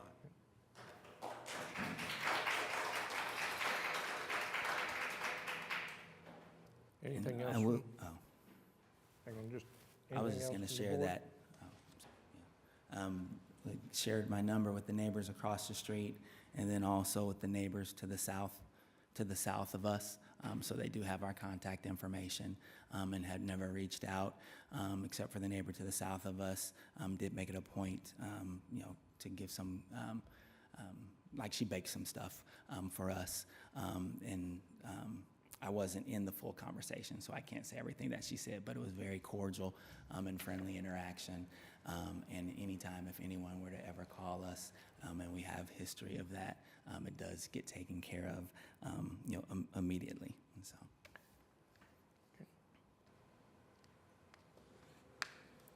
You're on this application, right? Yes. Okay. Regarding the goodies that were provided by the next door neighbor to the south. She is also a congregant at my church, and she referred the story to me. She thought there were new residents moving in, so she's from Mississippi. She's warm and loving, and she bakes cookies for everybody, and she took them over to welcome the new neighbor. Her Miss Butch is 80 years old. Her younger daughter, Sarah, lives with her, and with regard to this deal, she's just mortified that she's going to come home some night, and there are people there that they don't know on the street in this quiet residential neighborhood. Thank you. Mr. Cooper, anything else? Yeah, I don't know that it matters, but in the conversation, she actually did mention that she's considered renting her home on Airbnb as well, and she absolutely knew that Rebecca was not the permanent full-time resident there. Okay. So that person is not here to say yes, no, maybe so. So we'll just disregard that statement. Okay, do we have anything else from the board? The written protests are in the records. I don't have anybody else signed up to speak on this application. So anything from the board? I think we're ready for a motion. I just had a question, and it's really, how many people are here for this case? From the audience, I mean, just a show of hands. Okay. Just this case? Yeah. Thanks. Okay. I think it should be noted, it's a slippery slope. It's a gray scale, right? If you buy a home and you're renting it out long-term, at what point does it then become a commercial business? There are people that buy homes for the purposes of it being a long-term rental. And the city does not define at what point it becomes a commercial business. So for us, it's not up to us to decide that. We have talked about covenants and restrictions, not to this group, but to prior groups, that there are other mechanisms to enforce that. We're not the venue to enforce that. That's going to be in district court. And so I want you guys to be mindful that when you guys come up, that this is something that we have considered and have talked about. With regards to the noise, I am very mindful of that, and I think that partly will, at least for me personally, will at least have an influence as to the maximum number of guests that we do allow in this application based off the prior history. I don't use Airbnb very often. I may have used it once. I don't know if you can rent it for longer periods than 30 days. I'm taking the gentleman at his word that they were rented for longer than 30 days during this 12-month period. Otherwise, it would be concerning to me. If we had evidence showing that during this 12-month period, it was being rented for less than 30 days in violation of city ordinances, then I think that's something we need to consider. But right now, I don't see evidence showing that, unless someone can speak to that. Those are some thoughts that I have just kind of while I've been listening up here. Does anybody else have questions or comments? Okay, I think we're ready for a motion then.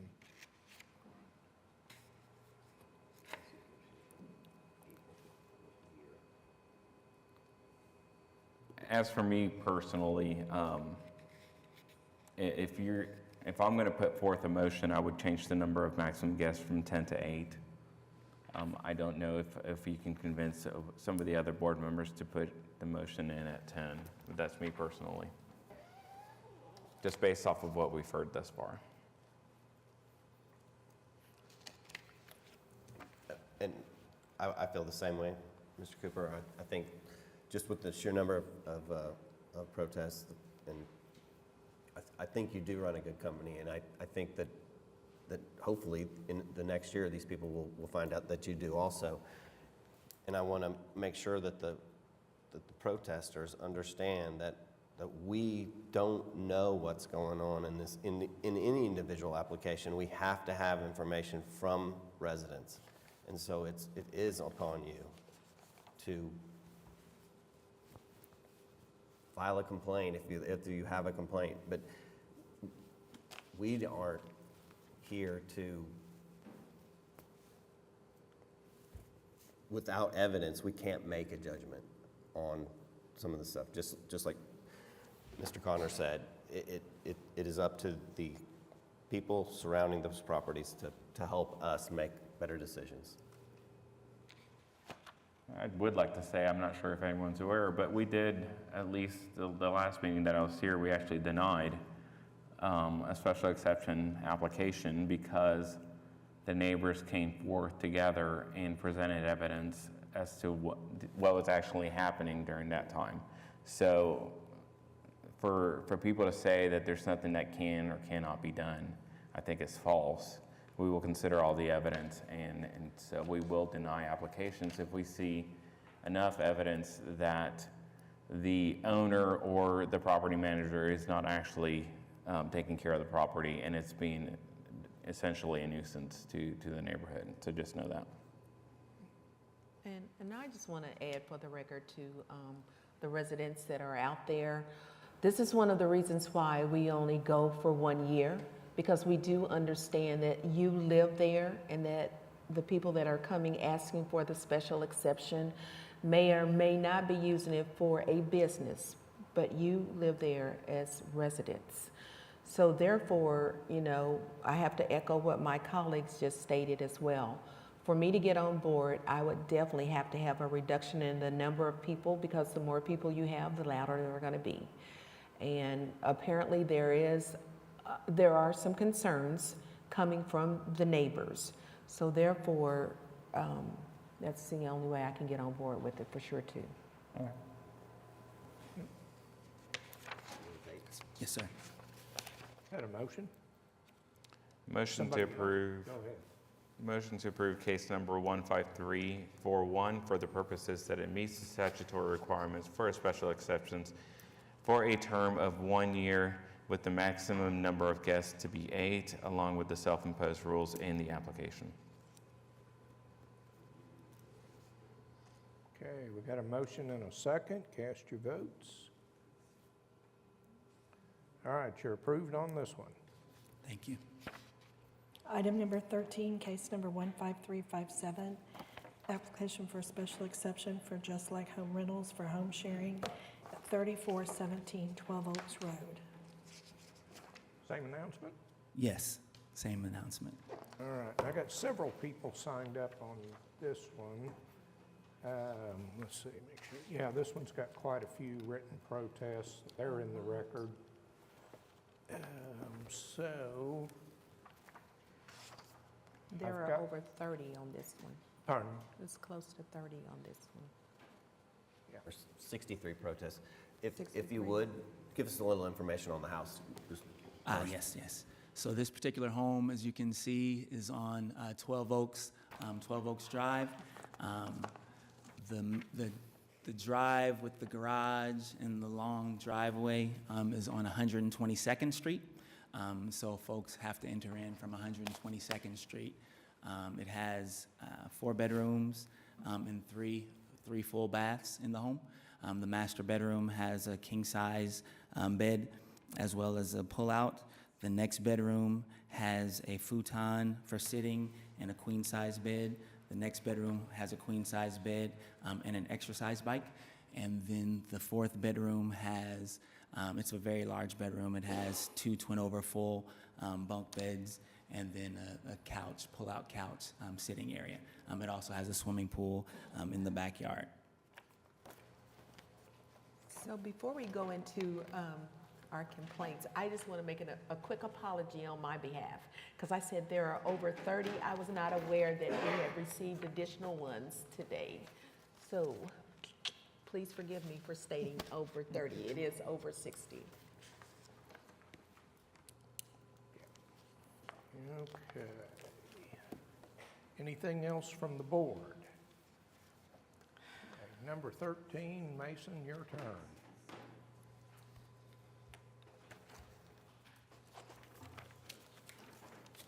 Good afternoon, Mason Schwartz, 522 Colcord Drive, here on behalf of the Quail Creek Homeowners Association. So I will try to be brief, but I do want to get through some items, and we're trying to consolidate representation for a whole association of folks with a lot of homes. So hopefully a little bit longer on my spiel will save you more discussion in the end from other folks.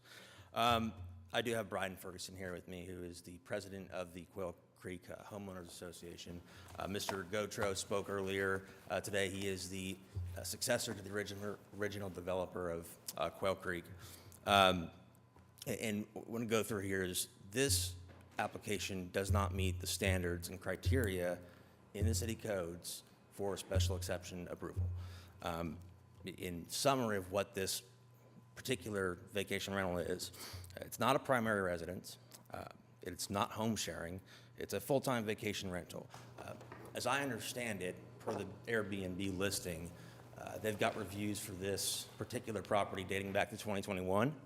The current owner purchased it in February of 21, and I think I saw reviews going up until August of 2022. Now, I don't know if the applicant had some sort of conditional use or special exception approval at that time, or if he believes he was operating legally, but as I understand it, that would be 18 months of operating without the proper approvals from this board with respect to this operation. So I think there was a reference in the last case about examples of noncompliance, and I think that's a good place to start here. So when you're coming here after 18 months of operating an operation, failure to, if that is the case, and there's no proper approval for this, then I think failure for that amount of time to properly operate this is an indicator of what we'll see in the future in terms of compliance with what this board requires. A little bit of details about this operation. So the applicant materials say 11 people. The Airbnb listing says 12 people. The website for the company, from a general standpoint for its properties, advertises, and I'll read the words. Instead of your group being spread out at various locations around the city, consider renting one home large enough to sleep up to 14 adults comfortably. So I think the operative number in this case is what I'm hearing is 8 beds. I can speak from personal experience. I've been involved with many Airbnb rentals. I've got an account. The reality, in my experience of what happens when folks are looking to rent these kind of properties is they don't worry about what the maximum number of occupants that this board says.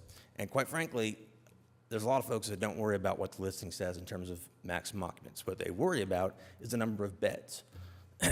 For a lot of groups, if it's a couples trip, 8 beds means 8 couples. 8 beds means at minimum 8 people can stay there. And then you look at couching arrangements and other things like that. So it's been talked about, and I think you guys understand this, there's simply no way to enforce any kind of maximum number of occupants that you put on here. I think the reality is if you have an 8-bed situation, you're looking at commonly folks renting it for 12 to 15 person parties, which is in line with some of these other numbers that we're talking about.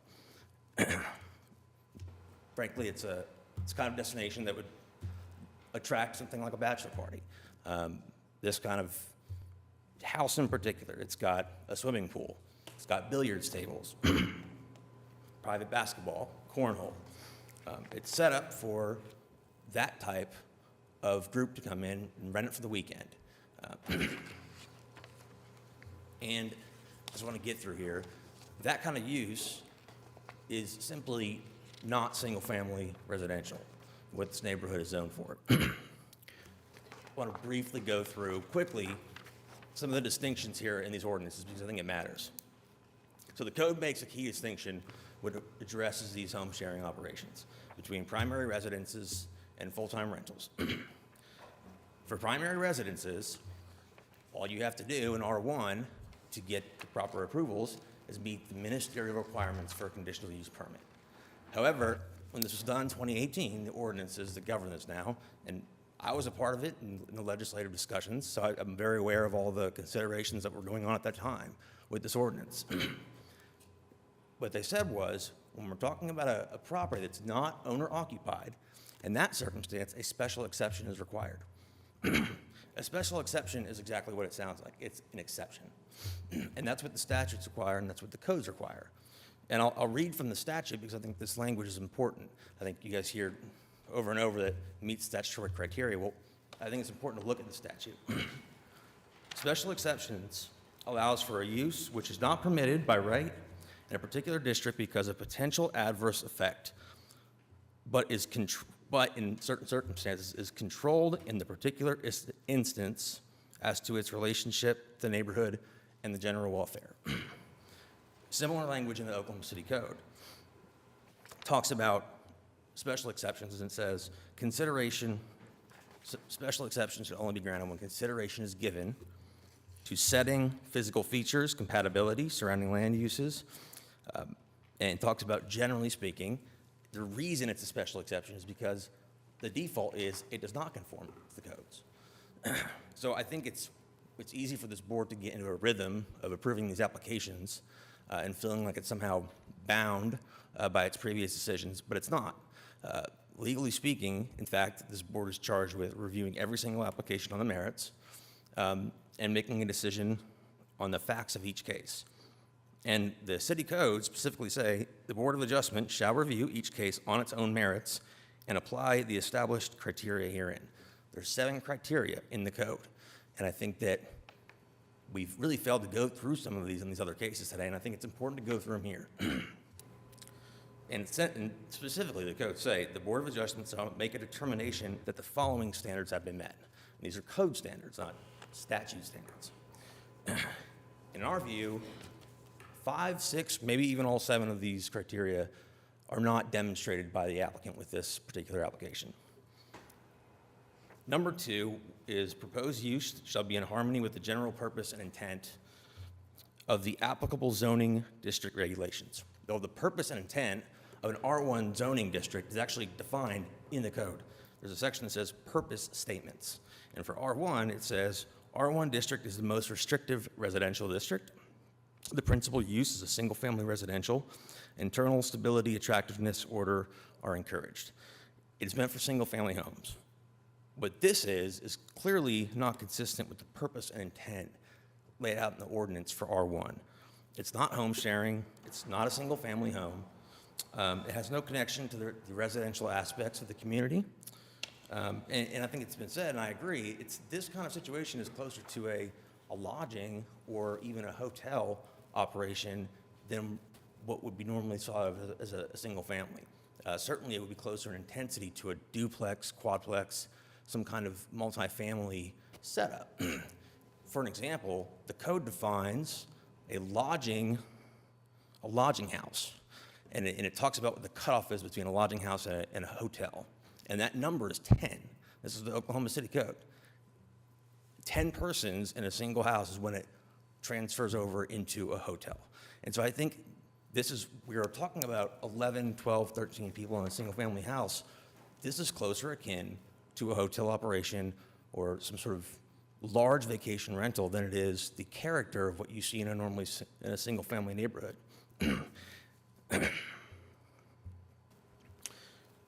The third special exception criteria says proposed use shall not adversely affect the use of neighboring properties in accordance with the zoning regulation.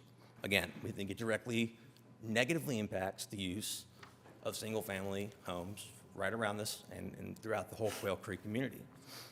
Traffic, noise, parking, none of the none of this is consistent with residential activity. It's increased traffic, it's increased noise, and it's parking issues. And I want to make a couple points here in terms of the examples, but in terms of how are we going to enforce this. I think what we've heard so far is anecdotal evidence of throughout the Quail Creek community of having problems with this and having problems with these kind of larger operations. There's in the protests, specific examples of folks saying that they're going to have 8 beds or 11 people, and then it being much larger. And we talked about a little bit earlier some of my experience with it. I don't think that you can sit here as a board and find that this criteria has been met, that it's not going to adversely affect the use of these neighboring properties, when we have examples within the same Quail Creek community of it negatively affecting properties. And I think that that's, again, we talked about not being able to enforce situations that you're not concretely aware of. Well, I think this particular case, it's important to note some of the ongoing issues that the Quail Creek community's had in relation to this particular property. I'm going to get through these criteria and I won't hold you all day, I promise. Number 4, generate pedestrian. The proposed use shall not generate pedestrian and vehicular traffic that is hazardous or in conflict with the existing and anticipated traffic in the neighborhood. The sheer number of guests alone, when we're talking about 11, 14 people, is going to generate a significant traffic increase than what you would expect for this type of property in a residential neighborhood. Even if they carpool, to get folks, a 14-person group anywhere, it takes Ubers, there's ride-sharing operations, there's more vehicles, there's just more traffic for any kind of large vacation rental than you would ever see on a regular single-family street. And in addition to that, because it's not owner-occupied, even when it's not being rented, there's still traffic because you have the management company coming, there's house repairs, housekeeping that comes and goes after folks leave. It is more traffic than you would normally see if someone just rented their own home out. It is a full-blown commercial operation that takes all the logistical support with it that creates an impact on these neighboring communities.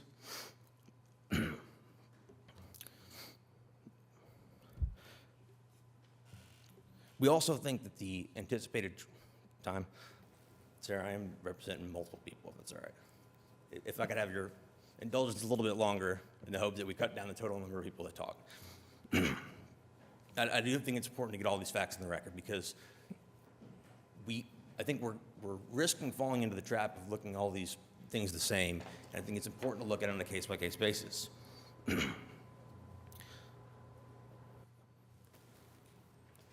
And I won't go through all of the rest of the criteria, but I think that the protest letters do a good job of explaining why there's multiple issues with the rest of the criteria.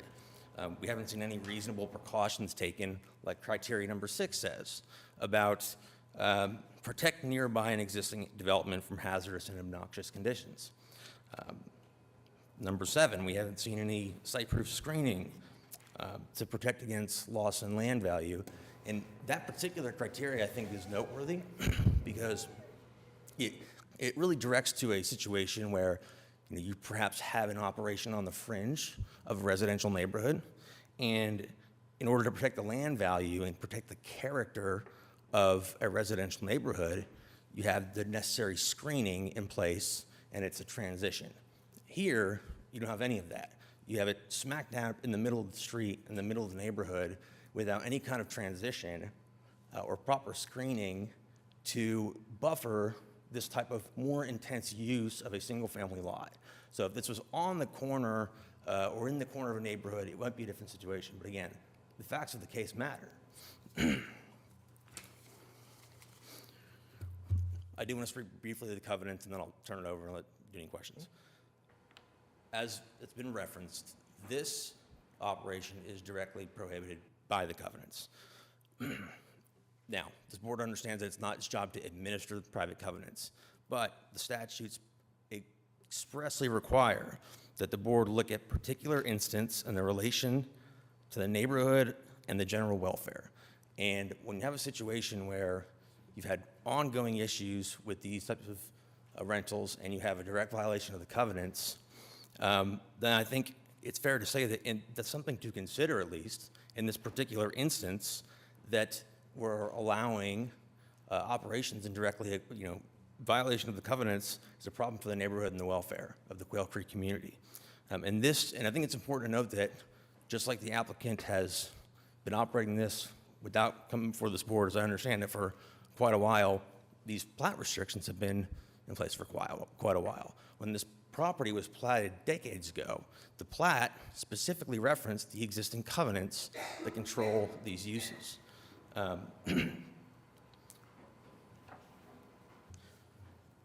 We have multiple other issues going on in the Quail Creek community at large. We've got litigation going on for something unrelated to this property, but I think it's just important to understand that we believe the facts of this case, in particular, are important to view both in terms of the property itself, but also in terms of the larger issues going on in Quail Creek. And I think if you put all that together, I don't believe that they have met all 7 elements, and I think they've actually failed multiple elements. The last thing I'll say is I want to respond to something that the gentleman said earlier. He said that you're asking this board to speculate as to issues with traffic and noise and such. Again, there's not speculation. These are direct examples that we're providing of issues. What's actually speculative here is we're speculating as to whether or not any of these renters are even going to worry or follow the ordinances. That's what's speculating. We're speculating as to whether or not the applicant is going to follow what the direction of this board is, because we've had issues already in terms of not following the necessary codes. Rental homes are different under the code than Airbnbs and home sharing operations. I think there's been some questions. Where do you draw the line? Well, the city has already drawn the line. You don't have to draw the line. When the city created the new use unit for home sharing operations, it made a legal distinction between this and rental homes. And that is black and white, clear as day. You guys don't have to be the ones that figure that out. Home sharing operations are treated as the commercial business that they are, especially in these kind of circumstances when they're not owner occupied, and that's why they required the special exception. I will be happy to answer any questions. I do know, I think a few folks are here. I'll take them here. Does anybody have any questions? Mr. Schwartz. Okay. I've got a few people signed up to speak on this one. Mark, you want to go next? You're up next.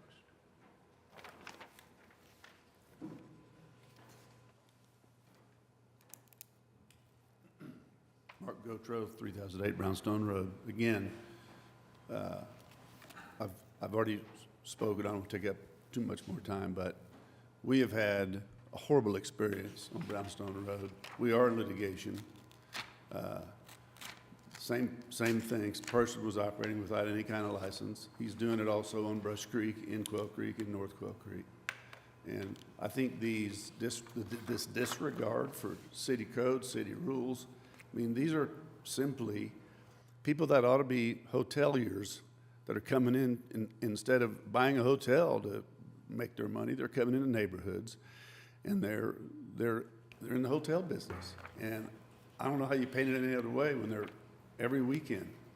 There's a bunch of cars, a bunch of people, a bunch of parties, and we've suffered the consequence. You call the police have no idea about this quiet time from 10 to 8. I mean, they're not equipped to deal with this. We've never gotten any positive result from calling the police. The owners are never there. And I just think it's an unfortunate occurrence that we continue to see happening as long as we allow these exceptions. I mean, I don't understand why we need to make exceptions in a single-family neighborhood to allow short-term rentals that are like a hotel. I respectfully request that you deny the application.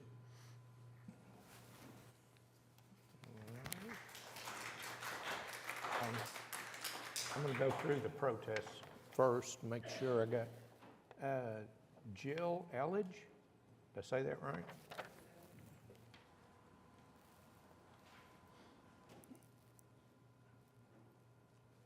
Hello. Sorry, I'm not a public speaker, so bear with me. Just give us your name and address and Okay, tell Jill us what. Elledge, yes, 24 Brownstone Road. I'm Okay. actually live down the street from Mark. And we live 2 away from the VRBO that he's speaking of. It has been absolutely a nightmare, and I'm not saying that Mr. Cooper has any intentions of operating the way that he does, but I think from experience, what we have seen, what I've heard from neighbors that live in different areas of Quail that have experienced other VRBOs, it's the same. I mean, I love that he's saying that there's all these rules that they follow. Nobody cares about the rules once they get there. I mean, sure, you're gonna have people that are great and wonderful renters. You're also gonna have the absolute opposite side, and from our experience, that's what we see more than not. So, yes, now the home that's 2 down from us is for 22 people instead of 30 people. I mean, there's no one policing that. And we have called the cops. I've called the cops over a dozen times on parties, cars in the street. There's no one, and again, no offense to him, he's not there. He's not experiencing it. You can have cameras all you want. If you're not catching fireworks, I don't know what you're catching on your cameras, but that's just me. I think that the fact that they're saying that there are rules, once again, he himself allowed there to be more people than that there. He allowed a birthday party for 15 people. That's not what he's saying. He's setting forth for his renters. So he's going to go ahead and allow that to happen on his own watch. That makes no sense to me either. I appreciate what you guys are saying about the year exception. A year means a Christmas that someone's renting it and ruining our Christmas, or means someone being there on 4th of July or ruining our 4th of July because they're having a party.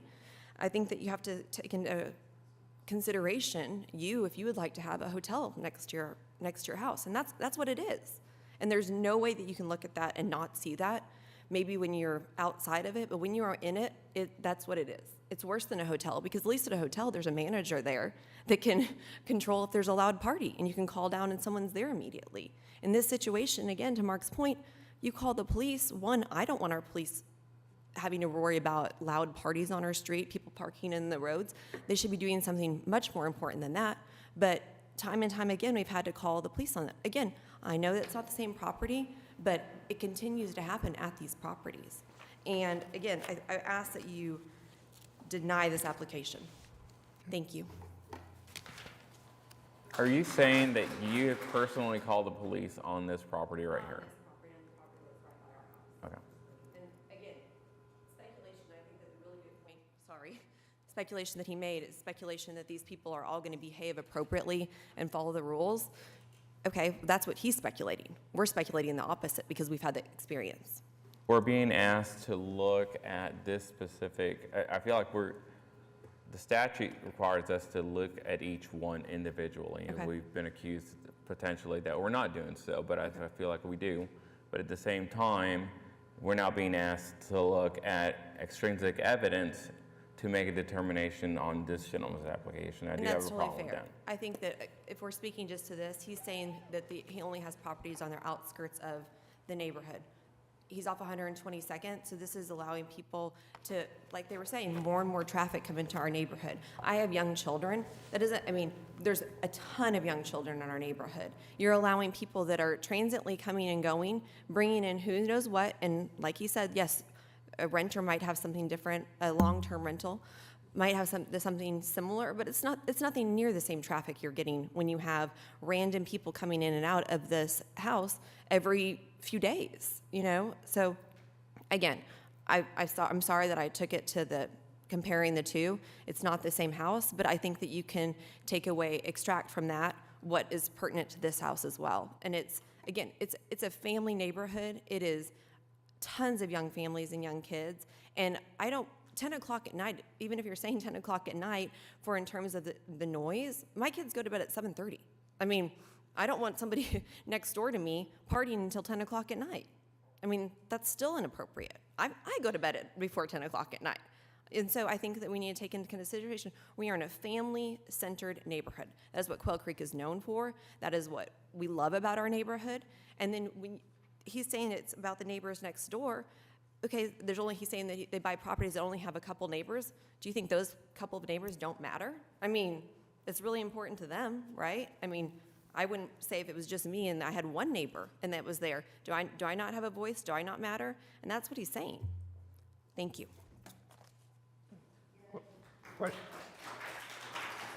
Questions from the board?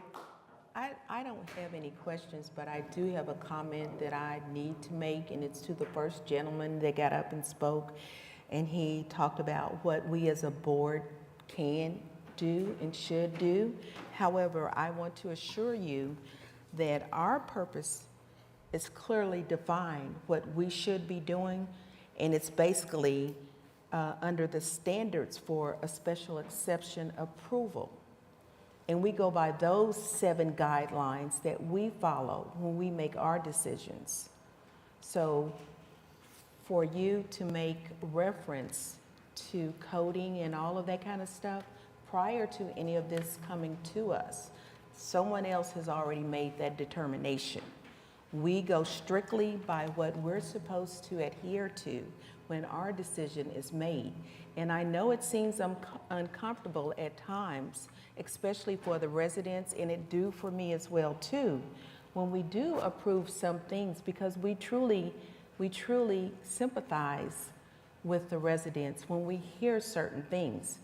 But unfortunately, there will be occasions where it may appear that we are not hearing you, but we hear you out there. But because of the guidelines that we have to follow, then we base our decisions on that. And I totally understand that. I'm not questioning the legal process of the city. I was saying, because I think that there's been multiple applications today, and I think there's probably a general sense that, by reducing it to 1 year instead of 10 years, that that kind of solves all the problems. And I agree with you. I think what I'm trying to say is reducing it to 1 year does not abrogate the requirement that they look at all 7 criteria for every case. That doesn't negate the criteria. So I agree, and that's really my point. I think I need to be looking at all 7 of those as applied to this case, as applied to every case. Yeah, and again, it's a very difficult position that we sit in up here at times, but I just had to address that because it seemed like you were saying that we should be doing this instead of that. But because of the guidelines that we have to follow, we make decisions that may not be favorable for everyone. But at the time that we make those decisions, we feel that they are the best according to what we are hearing. And even though we see that there are numerous complaints, the guidelines still have to be followed. I agree. That's what we're asking the board to do, is follow the 7 criteria. Okay, thank you. In addition to, I just want to make the public aware, we do get a staff report, and at the very end, they make a recommendation as to whether or not this meets the requirements to be approved. And for a lot of these special exceptions, it does say it is their opinion that the application meets all the ordinance requirements for the issuance of that special exception. So I feel it's like our job to now consider all the evidence, and based off of what we know, whether or not to allow another one if they're coming up for renewal, or to allow for the initial one if they've been so egregious in the way they've operated, something that they've come after the fact. And so I just want to make you guys aware of that. And frankly, I can sympathize with you guys because just 2 months ago, I approved a special exception in my neighborhood. That home was 3,800 square feet, I believe. 5 bedrooms. 5 bedrooms, 12, 14 people. And for whatever reason, they got with their HOA, and they talked to their neighbors. They did what I felt like they could do in order to minimize any effect. And I could not find any reason for me to deny that application, even despite the fact that it was in my neighborhood. I want to make one point on the staff reports, because we obviously work with the city, our firm does, in terms of a lot of these different applications. And in this, I know it's a term of art, but the staff report does not make a recommendation in the way that they do on planning and other decisions. They don't take a position on which way they would recommend that the board votes. It is simply a recounting of what they understand the facts to be. And the wording is opinion that the application can meet all the ordinances. I don't know if that is a thorough analysis, but I do know that this board, that any kind of staff report is purely advisory, and this board has, in my in my opinion, has legal duty to look at everything fresh in terms of the requirements and not simply defer to staff.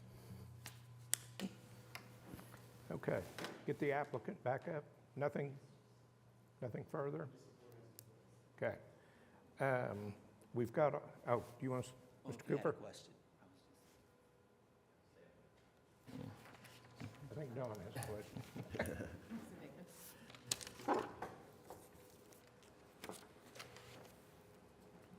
Okay. Any question, comments, or? You got some? Yeah, Mr. Cooper, just again, to the number of bedrooms, 4 bedrooms, how many baths? 3 full baths. And what's the size of the property? It's also 3,200 square feet according to the city. Okay. In the application, you're asking for 11 guests. Again, in consideration for everything I've heard, I think I'm at 8.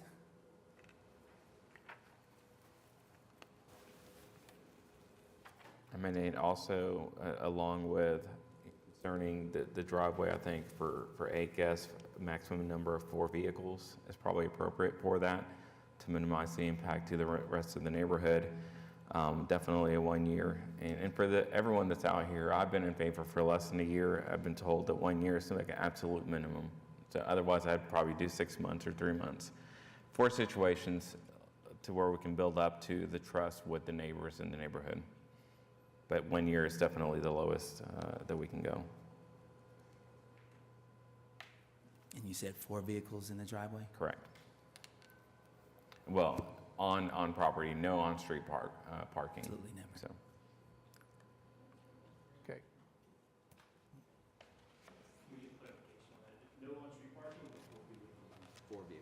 So 4 vehicles parked in driveway, combination of driveway or in the garage, whatever they deem, however they can fit it. I just want to make sure that we're not clogging up the streets as a result of the SAys.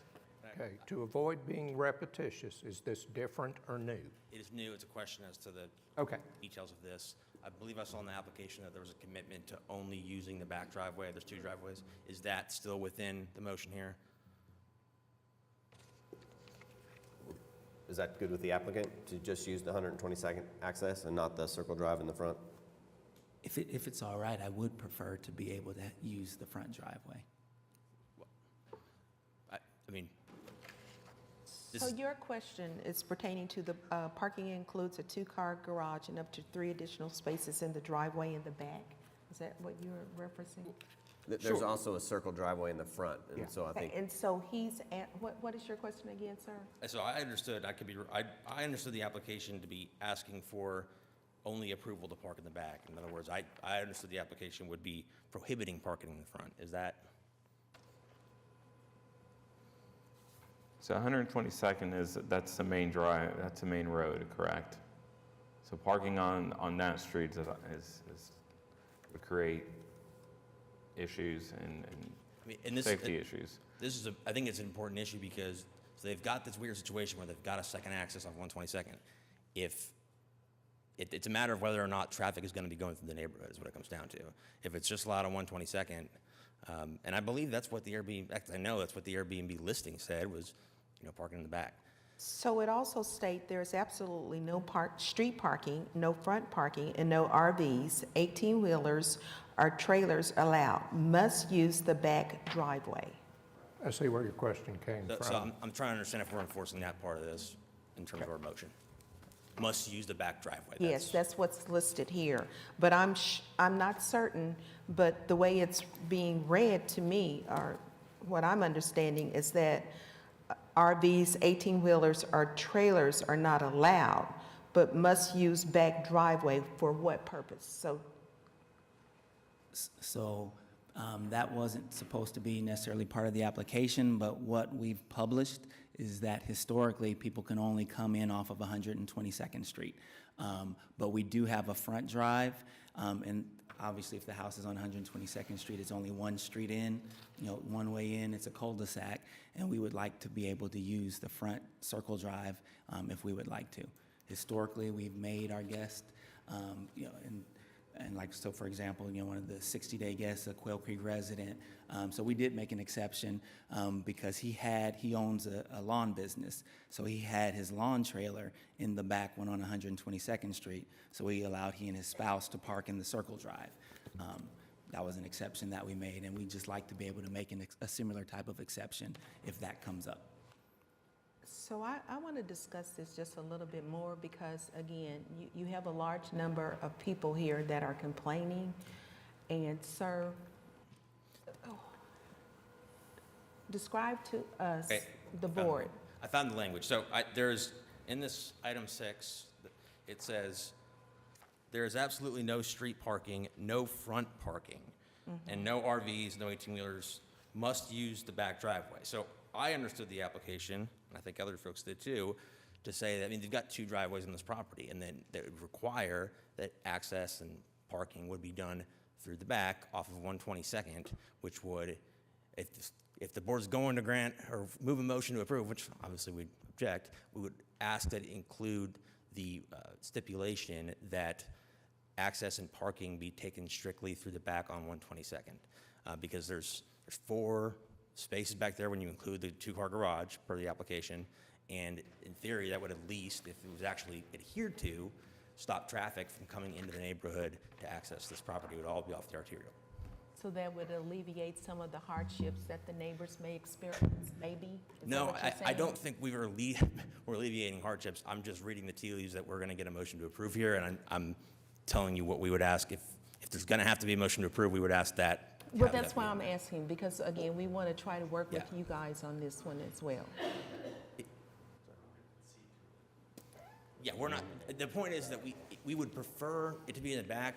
It doesn't change our position on the application, obviously. Well, we know, but if that would make it better for the neighbors, We haven't had in-depth discussions if that would make it better for the neighbors. I just, off common sense, I would think that any traffic directed away from the interior neighborhood would not be a bad thing, so. I can see that argument. At the same time, if we limit it to 122nd, if 122nd is 45 miles an hour and someone's trying to pull to the right and they're not paying attention, that's my concern going in and out the driveway. Well, respectfully, the curb cut was granted and they're taking access back there, and I think that's less of a safety concern than more vehicles running around through a residential neighborhood with kids, so.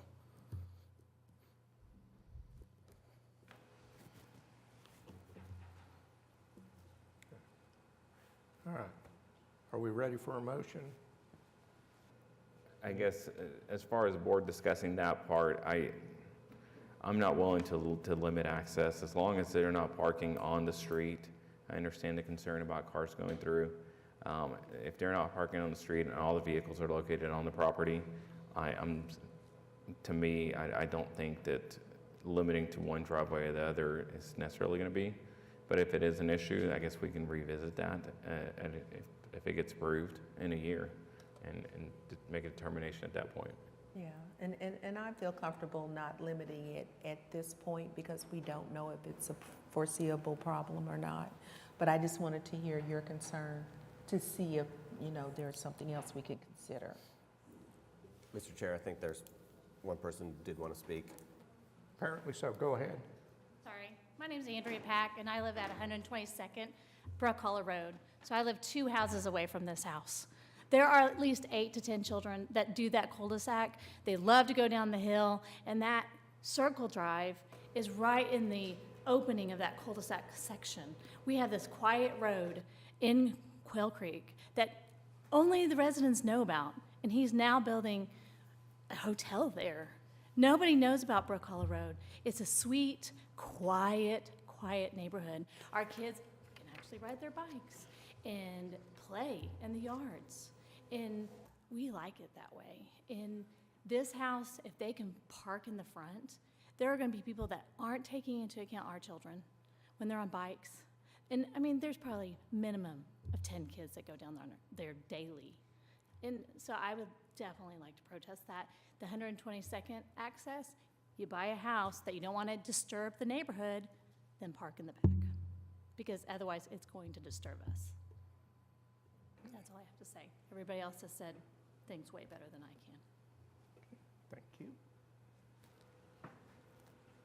Okay. Somebody have a motion? Does the applicant at least want to consider putting primary preference to the access off of 122nd into the application, to at least consider the concerns for the other neighbors? So a couple of things. Absolutely consider the concerns, which is why we voluntarily have directed people that way in the first place, which is where they got that idea from, was from the concern that I had. But I still do think it's fair to not limit the ability to come in the front drive. I have two friends coming in town this weekend. I'm giving my daughter a baby shower on Saturday. She's expecting, and I have two friends coming up from Dallas for that, and they're going to stay at that home, and they should be allowed to come in the front drive. Is it approved? Has this home been approved yet? No, not yet. Okay, can I just make one more point on this? It's not rented out. I'm throwing a personal baby okay. shower for my I'm daughter. sorry. She's expecting. She'll be having a baby on May 18th. And I have two friends that live in Dallas. I live with my father, and so that's where they're going to stay when they drive up for the baby shower. Okay, thank you for that clarification. I just want to make one point. My best reading of this application, it was asking for only parking in the back. I think a lot of people read it that way, and I think if we are now approving this to have parking in the front, at the very minimum, it was questionable whatever they were asking for in the application. I don't think it's properly notified in terms of what exactly was being asked for. I think that now essentially we're going backwards. We're now granting them more than what we actually walked in here today thinking that this was going to be in terms of the vehicular impact. So I think this is, in my view, this is Mr. not Schwartz, what was we make a provided. lot of adjustments to the application, so one way or another. Again, I think what we had asked from the applicant is primary access from 122nd. I think it's written in the thing. I think that's a reasonable ask. Okay. Last speaker. Thanks, guys. Brian Ferguson, 3208 Oak Hollow Road. So I find all this very frustrating, all of it. And I know you all do too. I think you all have been put in a terrible spot by the city to have to make these decisions. I disagree with you. I think these violations exist.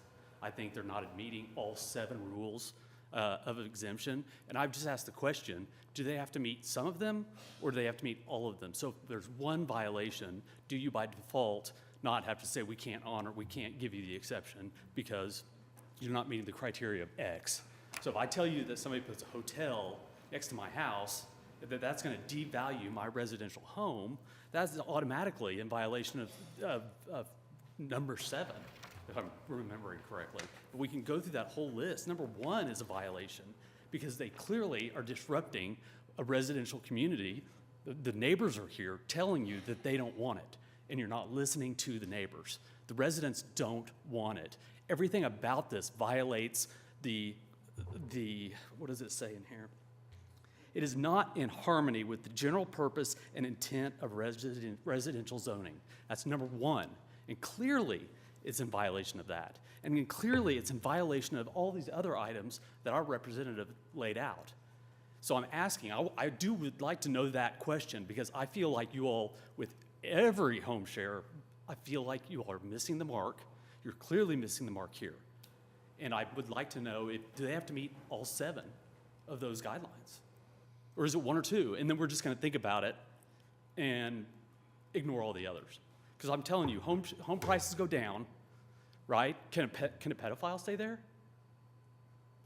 That's a legitimate question, right? We've got a park, we've got a high school, we've got kids playing throughout the neighborhood. Can a pedophile stay there? I'd ask you, can a pedophile stay there? Oh, wait a minute. Address the board. Okay, sorry. I don't know the protocol, and I apologize. That's all right. But so let's jump backwards. Do all 7 of the criteria have to be met, or is it just onesie twosie? I consider all 7. And also your statement that we're not listening to the neighbors is absolutely incorrect.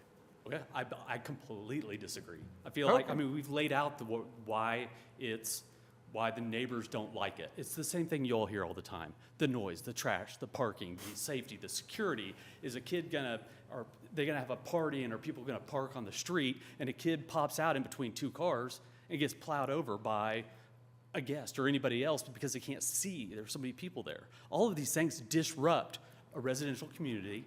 And if other neighborhoods don't object and you all want to put them in there and authorize it, that's fine. But I'm telling you, in Quail Creek, we don't want it. We've told you before we don't want it. We're telling you why we don't want it, but yet things still get approved. So what do we have to do? So we have to go to district court with this guy, right? So we got to spend a bunch of money. Why do we not fight all these things all the time? Because it costs a lot of money. Y'all are approving something you shouldn't even be approving. So we've got to go spend a bunch of money to fight him in district court. He's got to spend money. Now everybody's out of money. Our neighborhood is negatively impacted because I'm having to spend money on lawsuits for something that we feel like violates, at a bare minimum, one of these violations, right? There's one. Go through the list. And I've already pointed them out in a letter. Our attorneys pointed them out. And there's one violation in there. You could be, I don't know how you could go through that list and go, oh, I don't know, property values really never go down with these things. Property values actually go up. You can't say that. You can't say that safety's not an issue. You can't say that it doesn't disrupt a residential community. So everything in here, and that's why I'm saying I feel like y'all are making the wrong call. And I'm sorry to say it to your face, and I know you're in a bad situation, but I think if one of these things is in violation, then you can't honor it. So I'm glad that you are saying this to our face and we're hearing it in our ears, but I do want to say this to you. Again, because of the standards that they put for us to go by, that's what we try to adhere to. And I hear what you're saying. You're talking about item number 2 when you were talking about it. Items number 1 and 2 list the word harmony. You asked that question. How can it be in harmony with those things? But again, I truly understand what you're saying. You're rezoning a residential plot. We don't, into- we do not zone, we are not So he's going to operate overzoning. under a residential. So let me offer something to you because I hear you, I feel you, I truly do. I don't know that you do. But I do. I don't So feel I that. said I do and I do. But this is something that should be addressed with city council. I agree because- completely. We've tried, right? They've I tried to don't push through that know. you all have to look at our covenants. Why wouldn't he have to come to you and say, hey, we're violating the neighborhood covenants here. We want to be upfront, but we think you should go ahead and allow us to do it. Now instead we're going to go to court. And again, I know you think that we are not doing what we have been appointed to do. But according to what this states for us, that's what we go by. So can you tell me, so you, in your opinion, you don't think that a home share next to your house is going to devalue your house? I think we're getting off the topic Sorry, here. and I apologize. So, It makes let- me angry, and I can and I tell. feel like, quite honestly, you're wrong. You just go through this list and you're wrong. And I'm sorry if you all disagree with me, but surely out of this board, there's 1 or 2 of you that can look at it and go, yeah, he's probably right. Number 7, he devalues homes, and we got to honor all 7 apparently, not just 1 or 2. And maybe this this safety concern about pedophiles staying in there or something else. But that type of language is not listed here for us to go by. It's all here. Show me, no, it is not listed here. Okay, so let's see. Proposed business is not in harmony with the general purpose and intent of the residential zoning. I think we would all agree it's not in harmony. It's not, it's a business next door to people that have kids who don't know who's going to be there from one day to the next. And I don't understand how you all can stamp these. If you've got objections you've got letters from 60, 70 residents that don't want it, I can tell you 90% of them don't want it. I'm the president of the HOA and I hear all of it. And they just want to be heard, they want to be representative, they don't want it in our neighborhood. And we feel like, we understand that you all have traditionally not acknowledged parties and noise, and you create all these variances, which I agree also can't be enforced. We've tried to enforce them. We've had porn movies, we've had drug deals, we've had valet parking, we've had huge events, we've had events that fill up entire streets where you can't get through them. We've had every problem in the books. And I know we can't compare all that to what he may or may not do, but what it does say is that he can't enforce it, and the police can't enforce it.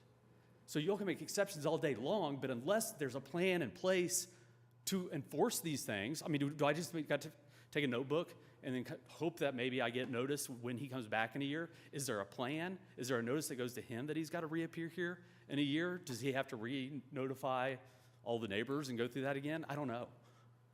All I know, and all I'm saying is I'm frustrated, and I appreciate you all hearing me vent. My residents they're frustrated, and we're mad, and it's because you guys are ignoring everything that the city outlined for you all to take into consideration, and if there's a violation in there, which there are, then you've got to deny the application.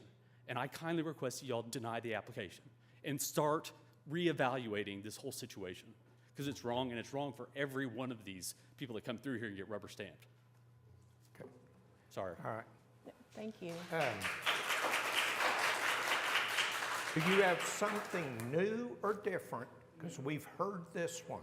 Yes, yeah, no. Okay. Hi, so Nick, I have some property in Quail Creek, 11305 Quail Creek Road. So I just wanted to be a different voice to what these people are saying and just direct them to the very unique situation that they have here, where if this owner or any home share owner, instead of putting a short-term rental business where you have to come to these boards and actually get approval and get the recommendations and comments from the public, they could instead put long-term renters, Section 8 housing, transitional housing in there outside of the purview of the board, and they would never have the contact info. They would never be able to make their comments known about what they want, in their subdivision. So I would suggest that the public gets the contact info of the owner and makes their concerns actually known to the owner themselves. As a fellow Airbnb owner, if there's a concern at a neighboring property about my property or even about the neighborhood itself, they can always just reach out and we immediately resolve the issue. So I would just suggest that, either the owner here shares his contact info with other people, and they make their concerns directly known to the owner. And as you said, you're going to give you might give a 1-year exemption for this so that they can get the comments and feedback back so you can see actually how they operate this business in this neighborhood. But I would suggest. Business. Say it loud. Business. Respectfully, even rentals are businesses. So if they put a renter in the house, they could be a pedophile. They could be any of those things as well, and you would not know. But in this very, hold on. Okay, you're not recognized. Okay. I'm just saying, I'm just saying in this very specific scenario, in this special scenario, you can actually get the direct contact info of the owner and make your concerns directly known to the owner right here. And you can make it known throughout the year. And you can see how it's run throughout this next year. And if he violates rules, if he has parties, if you notice that he cannot actually adhere to the ordinances, then you come back and they reject it. I feel like that's a very easy case to make. Yeah. Thank you, Board. I think we're ready for a motion.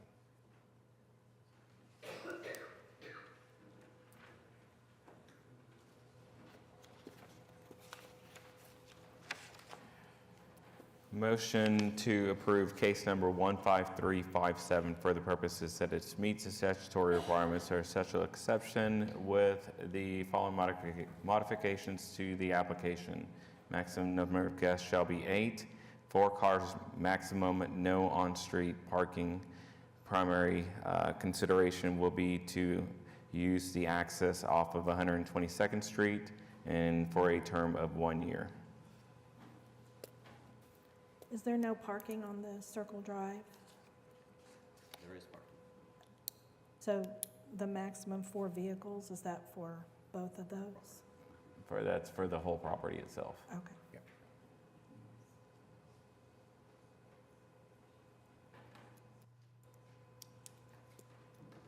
Okay, motion and a second. Cast your votes.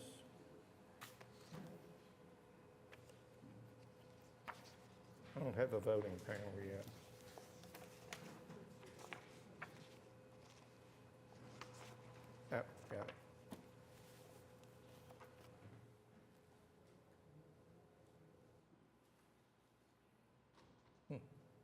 Okay, you're approved. Item number 14, case number 15337, special exception for Just Like Home Rentals to allow home share at 2900 Wilton Lane. Yes, the same information, and then if there's things to come for me to address later, I will. Okay. Tell us just a little bit about this house, Yes, please. sir, I forgot. So this is 2900 Wilton Lane. It is 4-bedroom, 2.5 bath. It's on Wilton Lane, the corner of Wilton Lane and May Avenue. In the master bedroom, there is a king-size bed and a pull-out. In the next bedroom, there's a queen-size bed and a pull-out. Also the same thing in the next bedroom, a queen-size bed and a pull-out. And then in the fourth bedroom, there's 2 twin-over-twin bunk beds. Okay. Questions or comments from the board?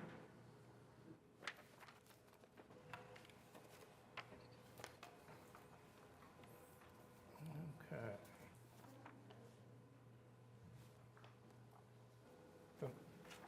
I think. I we got a should- bunch of people signed up on this one, too. So if you don't have any questions from the board, Robert, you're first.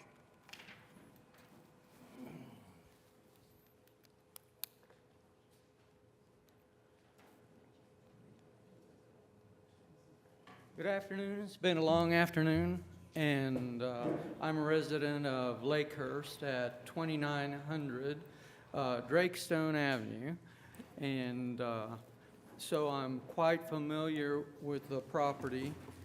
Now, this proceeding has become heated, and I'm going to try to tone it down a little bit because I don't think we're going to get very ahead from letting tempers go. But it's been my first experience living in a neighborhood where there's approximately 385 residents, properties in the neighborhood. And it's very cohesive in the fact that we have voluntary neighborhood association that does quite a bit of maintenance and saves the city a ton of money by mowing the grass on the easement on the west side of May from Regency on the north, which is just south of Britain, all the way to Elmhurst or past Elmhurst, almost to Wilshire. And that's quite a lot of mowing, which the residents pay for out of their own pocket.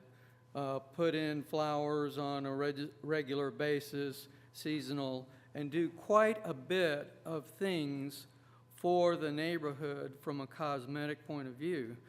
Now, it isn't just pure cosmetics. What it happens to be is pride of ownership. And the board should know that we also have restrictive covenants leading all the way back to 1960 or 1961 when the addition was started.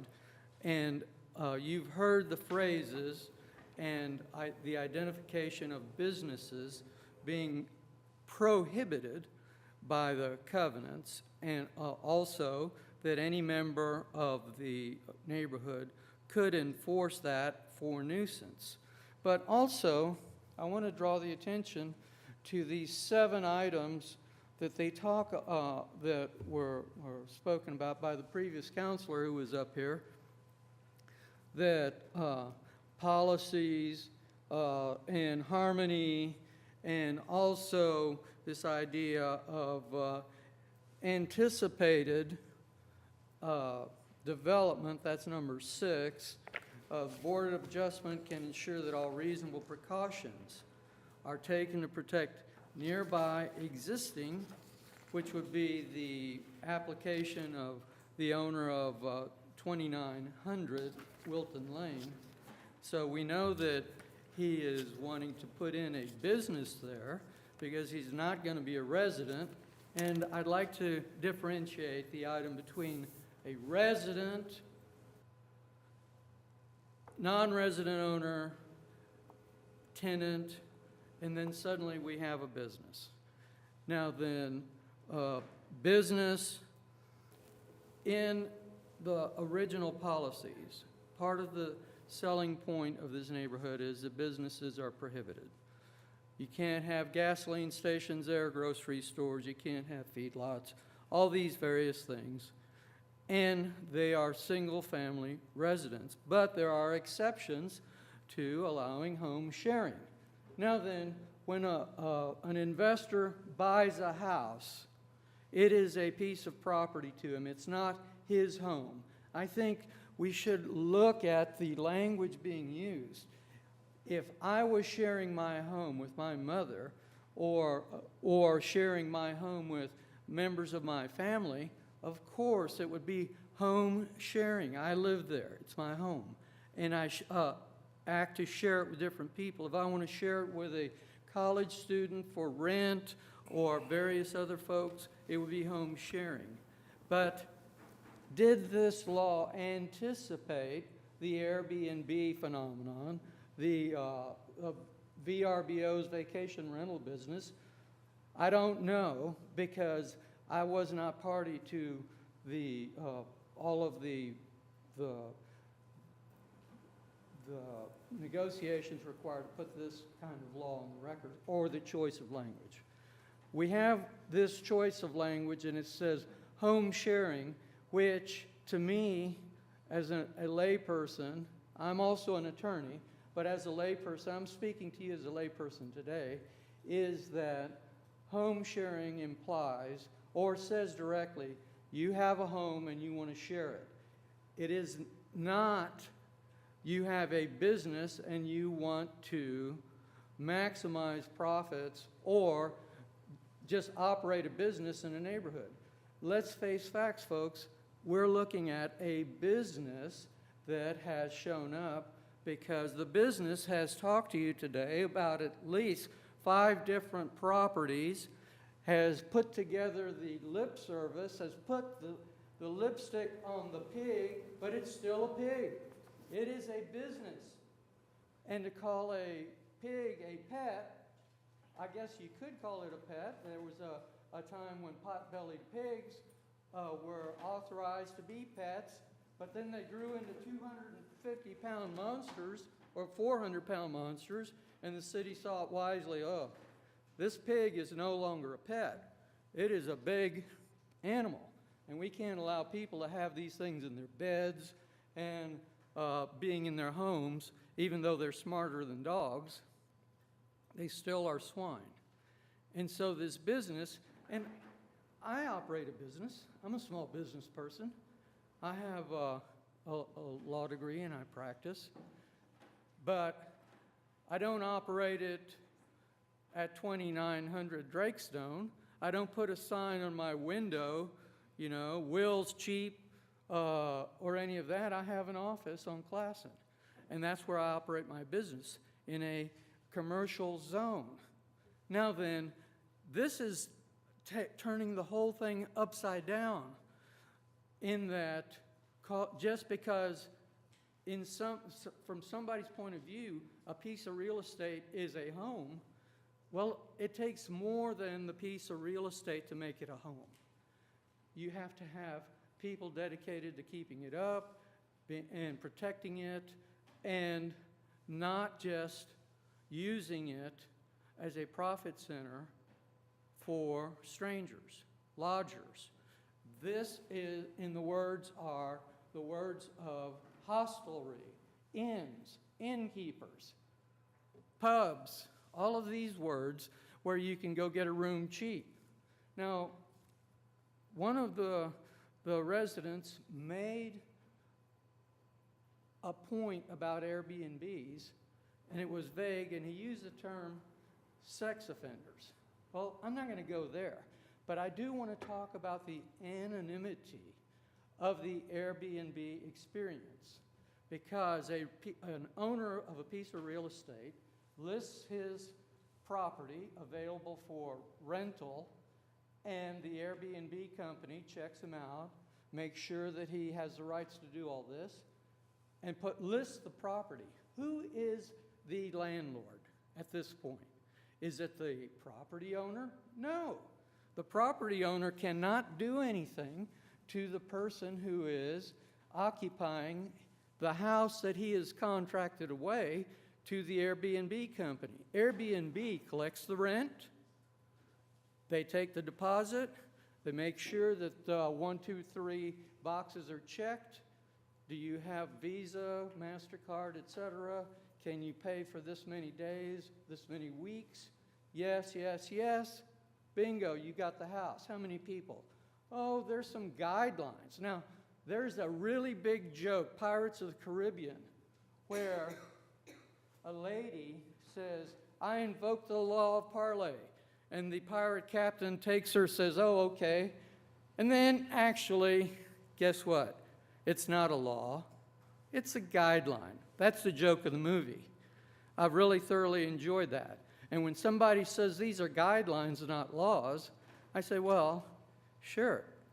Meaningless words, paper bullets of the mind. They do not no more bind anybody to do anything. They cannot be enforced. They are not enforced. They're regularly ignored. And the owner of the property, can he evict the people that Airbnb is contracted with on his property? No. Can he find out where they live? No. The only thing he has recourse for is the small deposit they post for damages. Now then, can he sue Airbnb? Well, maybe nobody here on the board has tried to sue Airbnb, but they're like an amorphous, gigantic operation. You can't do anything to Airbnb. You can't do anything to VRBO. They're just out there on the internet. Where do you serve them? Things of that nature. Now, here we are with the charge that the board has.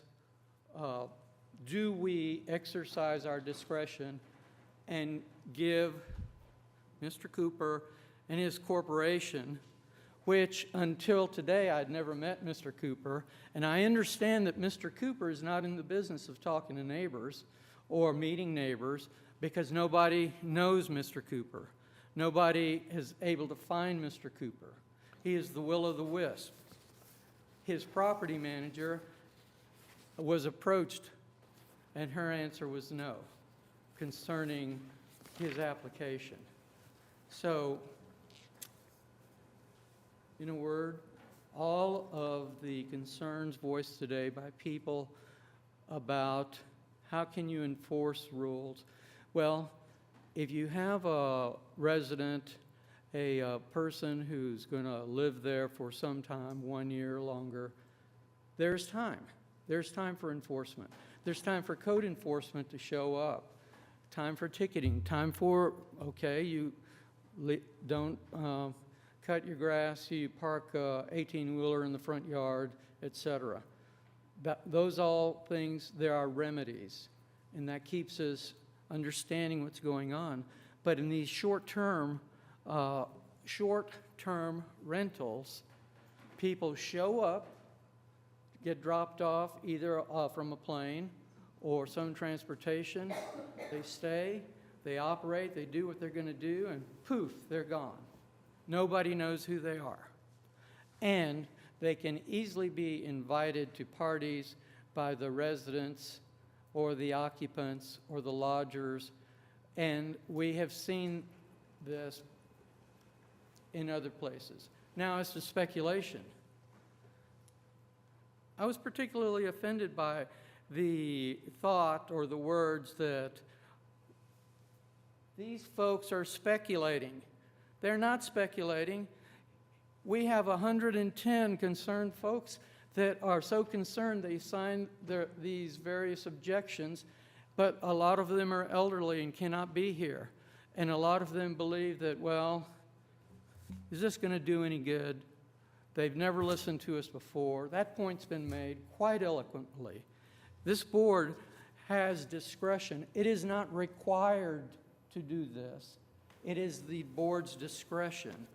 You must be convinced that Mr. Cooper is going to suffer pain he's going to suffer loss, that his problems are greater than the neighborhood's problems, greater than the neighbor's problems, than the immediate people living in his community, and therefore you must exercise your discretion to side with Mr. Cooper. Or perhaps these 7 requirements say, no, you're supposed to side with the neighborhood, and you're supposed to say that there's peace and harmony. You're supposed to say that there's not going to be any problems, and so everybody can be happy. But obviously, there's at least 110 people in Lakehurst that disagree with that, and we've got the rest of these good folks who are chomping at the bit to tell you what they think. So I'm going to sit down and let them go to work. Thank you. Questions or comments from the board? Okay, thank you, Robert. The next one I have signed up is Kent Larison.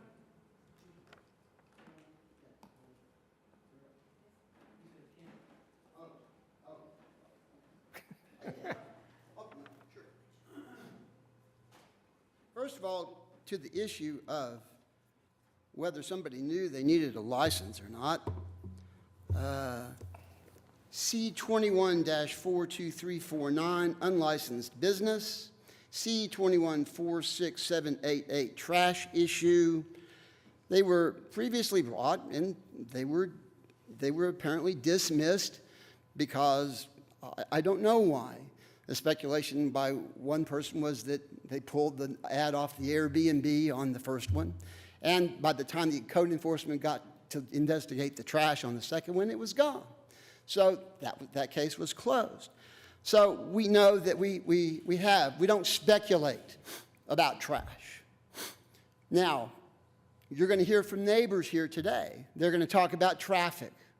Wilton Lane is 1 block long. It goes from May Avenue to Lakehurst Drive. It's a residential street. It has a stop sign on the May Avenue side. And if ever of you have been up and down May Avenue between Wilshire and Britton Road, you know that the traffic travels around 50, 55 miles an hour. When I was neighborhood president, which was 18 years ago, we had the city traffic monitor that, and the average speed was 46.5 at that point in time. But there's nowhere for the police to put a B or an officer along that stretch, and so it pretty much is just Katie barred the door. So getting off of May Avenue or onto May Avenue from Wilton poses a risk. Increasing the traffic doing that is an additional risk, and it's a known risk. Elmhurst is 1 street over from Wilton. Elmhurst is on the east side of May Avenue, is the major street for Christ the King Elementary School parents to come on and off of May Avenue. So that adds people turning left and right at a busy section of road at high speed with a road that goes into our neighborhood, and you say you want to add more traffic. I don't remember exactly how many cars Mr. Cooper thinks that he wants to put on this place, but it would add more traffic. I'm going to turn this over to some of my neighbors. And that was one other thing. 385 houses. As far as we know, it's an inaccurate number. There are 6 to 8 long-term rentals. They're owned by people in the neighborhood. Lakehurst is not a commercial zone. I have led the legal development to fight the legal aspect of Lakehurst Neighborhood Association for the last, at some point in time over the last 27 years, to fight development along May Avenue, to fight development along Wilshire. The businesses that are there, got there with some negotiation with Lakehurst. We've not heard from the applicant. We don't know what his intent is or whether he even cares about us. But we intend and we are firm.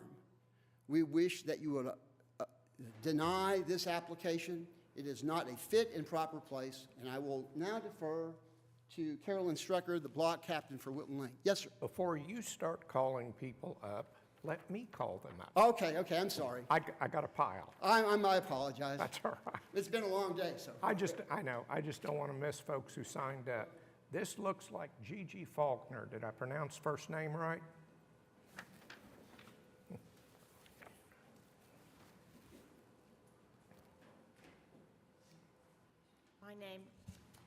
My name is Gigi Faulkner. I live at 3033 Drakestone Avenue in Lakehurst, and thank you for hearing me today. I know it's a long day.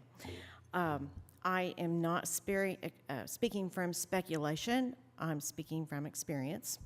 I have been a licensed real estate professional in Oklahoma City for 43 years, have seen and supervised thousands of transactions, both rental and for sale properties. I also have the distinction of having served in your chairs before on Downtown Design Review. So I understand what you're about. I did that for 9.5 years and had the privilege to do that on Downtown Design Review. So I understand what you all are about and that you exist to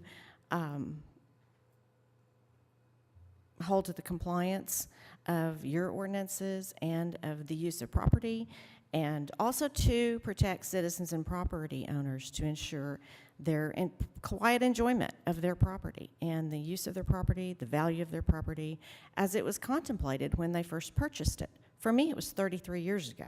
So we know things have changed, and we know that we have a new zoning ordinance that is the home sharing ordinance. And we're now looking at all the effects that that has had. From all the cases that come before you, I've watched some of the recordings of your hearings. There's obviously an issue that's widespread. It's not just our small neighborhood. It's not just a few individuals. The home sharing ordinance is having an impact on our neighborhoods and on our cities. So it's important that we visit this together as members together of our community. R1 zoning allows for long-term rentals. By their very nature, they're residential, where residents live in a home for a long term. And it has been my experience both in my business and just living in our neighborhood.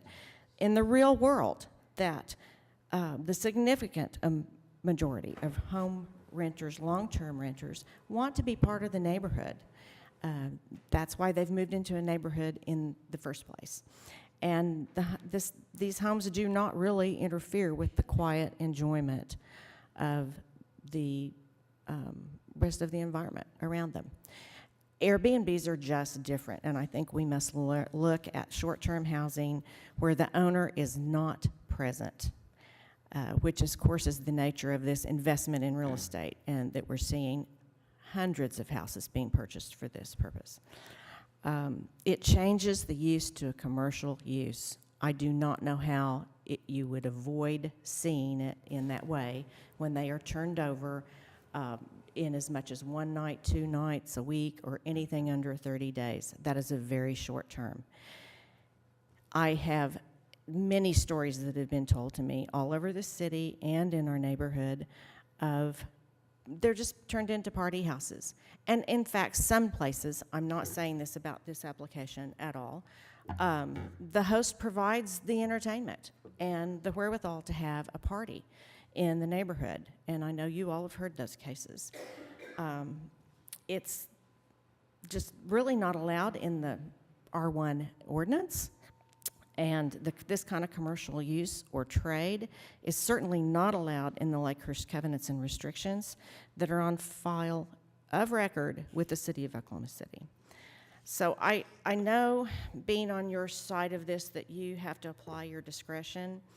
I know what special exceptions are, and sometimes they're difficult for you all to come to a determination. It requires a lot of thought.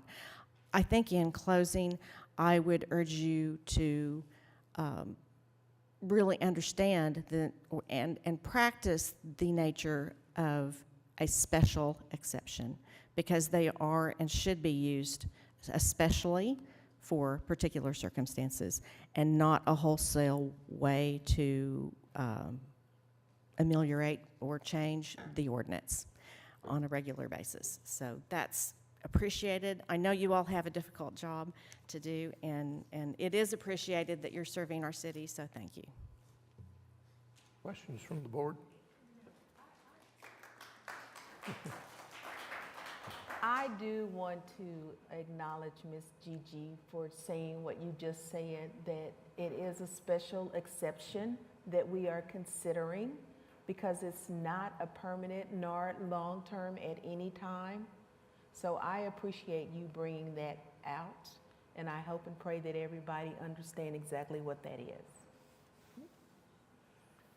Okay, next on the list is Mark Kelly.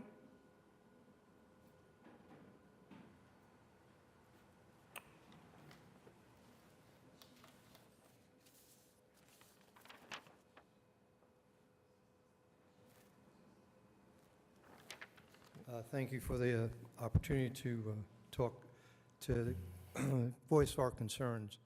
I just want to talk about one concern, that my major concern, and that's safety. When I moved in that neighborhood 13 years ago, I was the young guy. Now, I like that, but through the year, our neighborhood has transitioned quite a bit. We had no children around us when we first moved in there. We have 7 in the houses right around us now.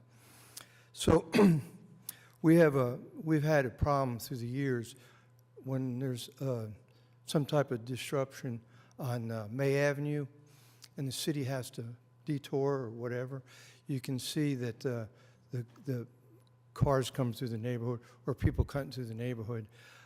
So cities had to put up signs and those blinking, telling them how fast they're going to try to slow people down. We have a lot of children now. And the other thing is, the other part of the neighborhood is there's seniors. And if you come to our neighborhood at pretty much anywhere from, 6 o'clock in the morning until maybe 9 or 10 o'clock at night, you'll see seniors walk in that neighborhood. And it's very important that traffic does not pick up. When that traffic picks up, when they have something going on May Avenue, you see that deterioration of the number of people walking through the neighborhood. And so we really do not need any more traffic. So I really don't think that a neighborhood like ours is a place to add any type of business. So I appreciate you and urge you to turn this down. Thank you.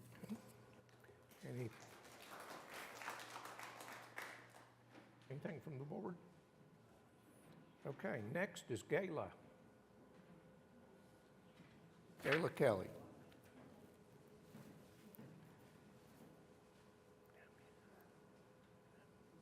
Thank you for the opportunity. I concur with all of the objections that have been made that you have heard specifically. What I would like to add in addition is a couple of things. I am so proud of the city for the revitalization that we've had. I've lived here for 7 decades, and it's been wonderful. Lakehurst is going through a revitalization. As my husband referred to, we have lots of young families with small children. Mr. Cooper has said he goes through a screening and interview process for his candidates for rental. I don't know what that process is. I can tell you I have a number of long-term rentals, and I have a very rigorous process for people. And I do that out of respect for the other neighbors and the other tenants in the vicinity. I don't know that he does background checks. I don't know that he checks against the registry for sex offenders. I don't know. And so those are things that I have concerns and questions about, in addition to all these other objections. So I would ask of you, if he is going to be held accountable for all these things, that he make public his phone number. Let us know what his phone number is so we can call him if you choose to approve this.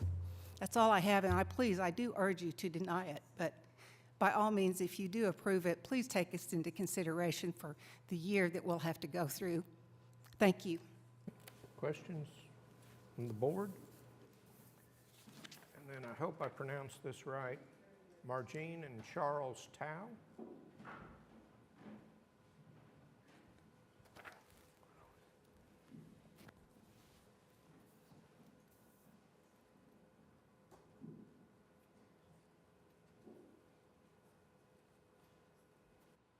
Good afternoon, and thank you for the correct pronunciation. It is Okay, Margene thank you. Tao. My husband Charles and I live at 2908 Elmhurst. We are the first street south of the 2900 Wilton Lane. We have lived there for 33 years, and as you have heard, we have a lot of transition of families, many small children. We have 11 on our street alone. We do have concerns for their safety. We have concerns of trash issues that have and or have not been addressed in a timely manner at 2900 Wilton. The issue of parking and cars. We walk regularly in the neighborhood, and I have witnessed on several days more than 7 cars. And I do believe they are all at that house because they all had Florida tags. They present a problem even though there is a circle drive. There are a number of those cars parked in the street, which causes a problem for people on Wilton going up to May Avenue. So I think that's something to be considered. Also, you talk about special exceptions, and I just would have the question of why one property owner has more credence towards special exception than a neighborhood who has presented over 100 objections to this. Why are their exceptions not considered? And I would ask you to think about that and to let us know why his application should be granted. We clearly have over 100 who would like for this to be denied, and I ask that of you today. Thank you.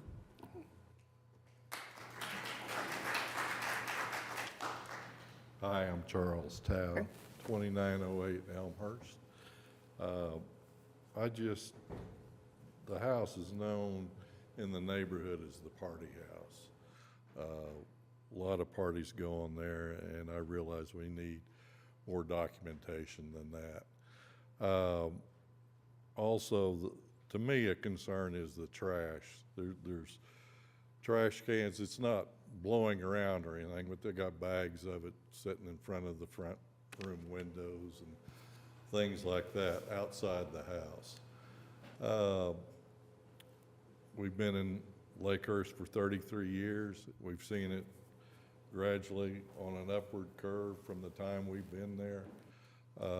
I just don't want to see it go down and be lessened by having short-term rentals. I have one question for you, though. If this does pass, could we go to city council and get them to change the ordinance? Is that an option? Always an option. Always an option, okay. Well, thank you very much. Y'all are doing a great job, and I appreciate your patience. Thank you. Questions, comments? Okay, the last one that I have signed up, and I hope I get the last name right, Carolyn Stager? Okay.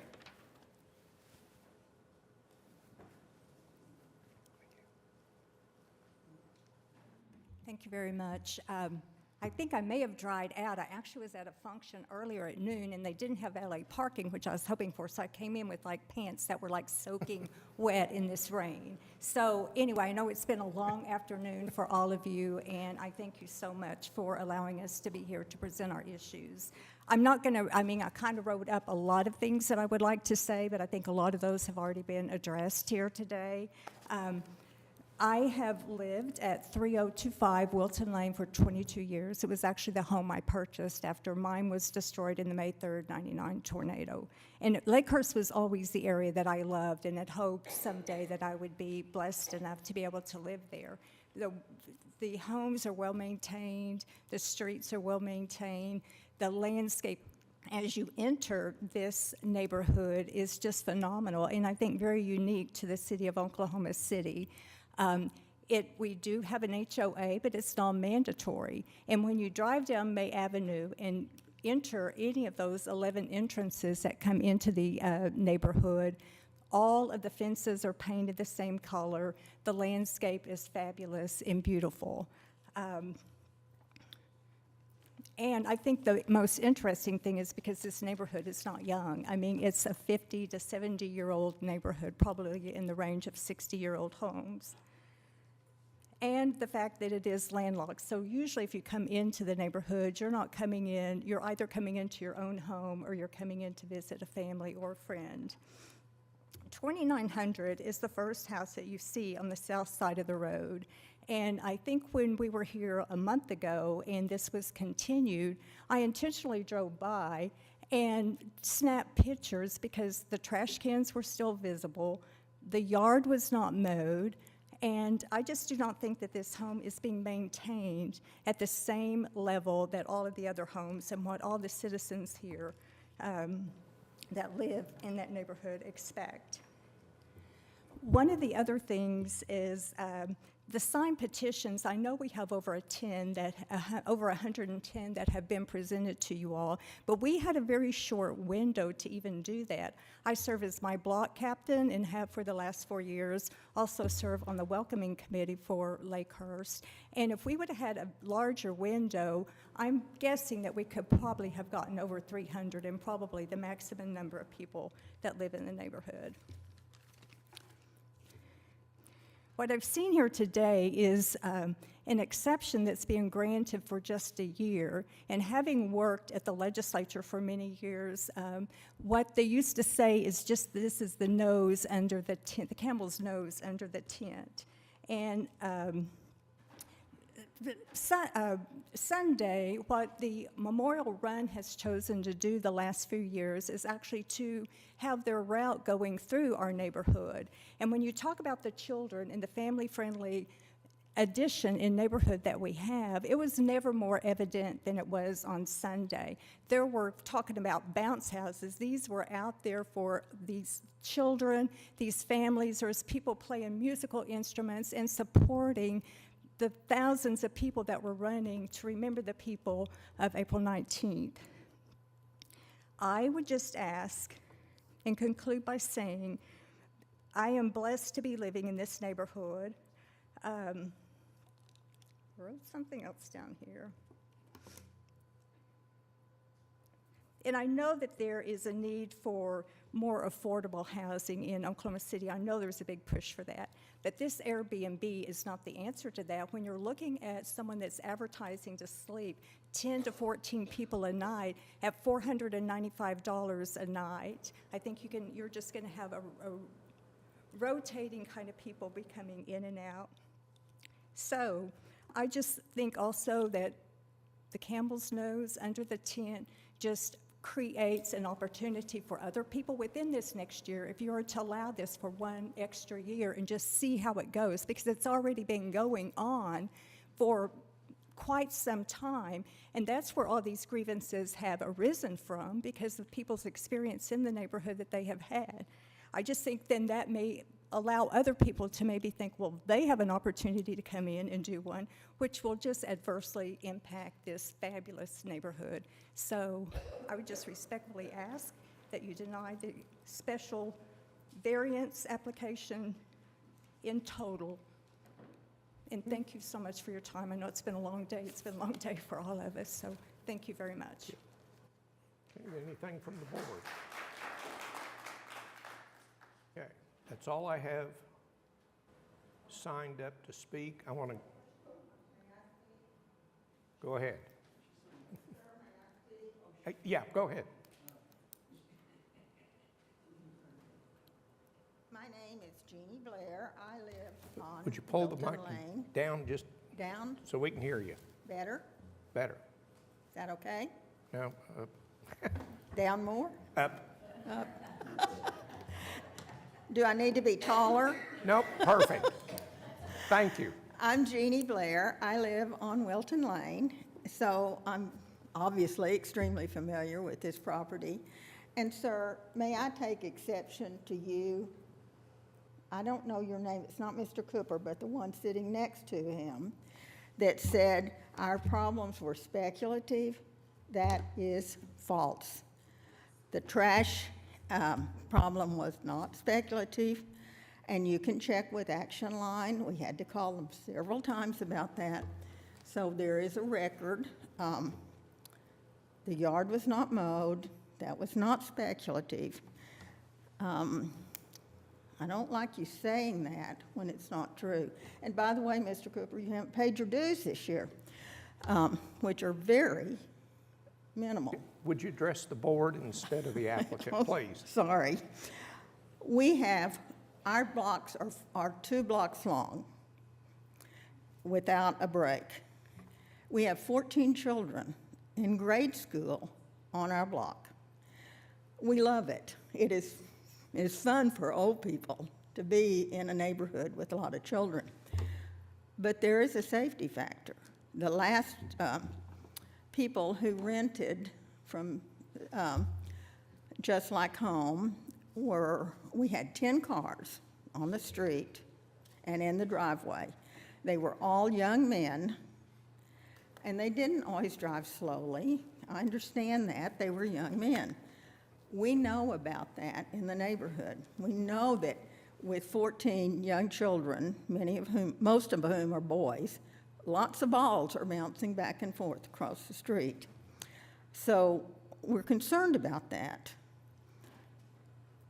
I'm also concerned, and I say this with tremendous respect for anybody who is willing to serve in the city. I really appreciate that. They've been sliding under the rules, and you've heard it for more than one property. They didn't get permits when they needed to. They operated without it. And now it's almost like you're rewarding them for that bad behavior. I'm sorry, I mean, it seems like that. Maybe it's not true. But I think that's something to think about. And it would be interesting to know what the criteria for denial is. I think we would like to know that. And let me just end by saying the name of this property is Just Like Home, but this is not just like our home. Anything for the board? Okay. One last. Chairman, may I say one more thing? Is it different, new, or? It's different. Go ahead.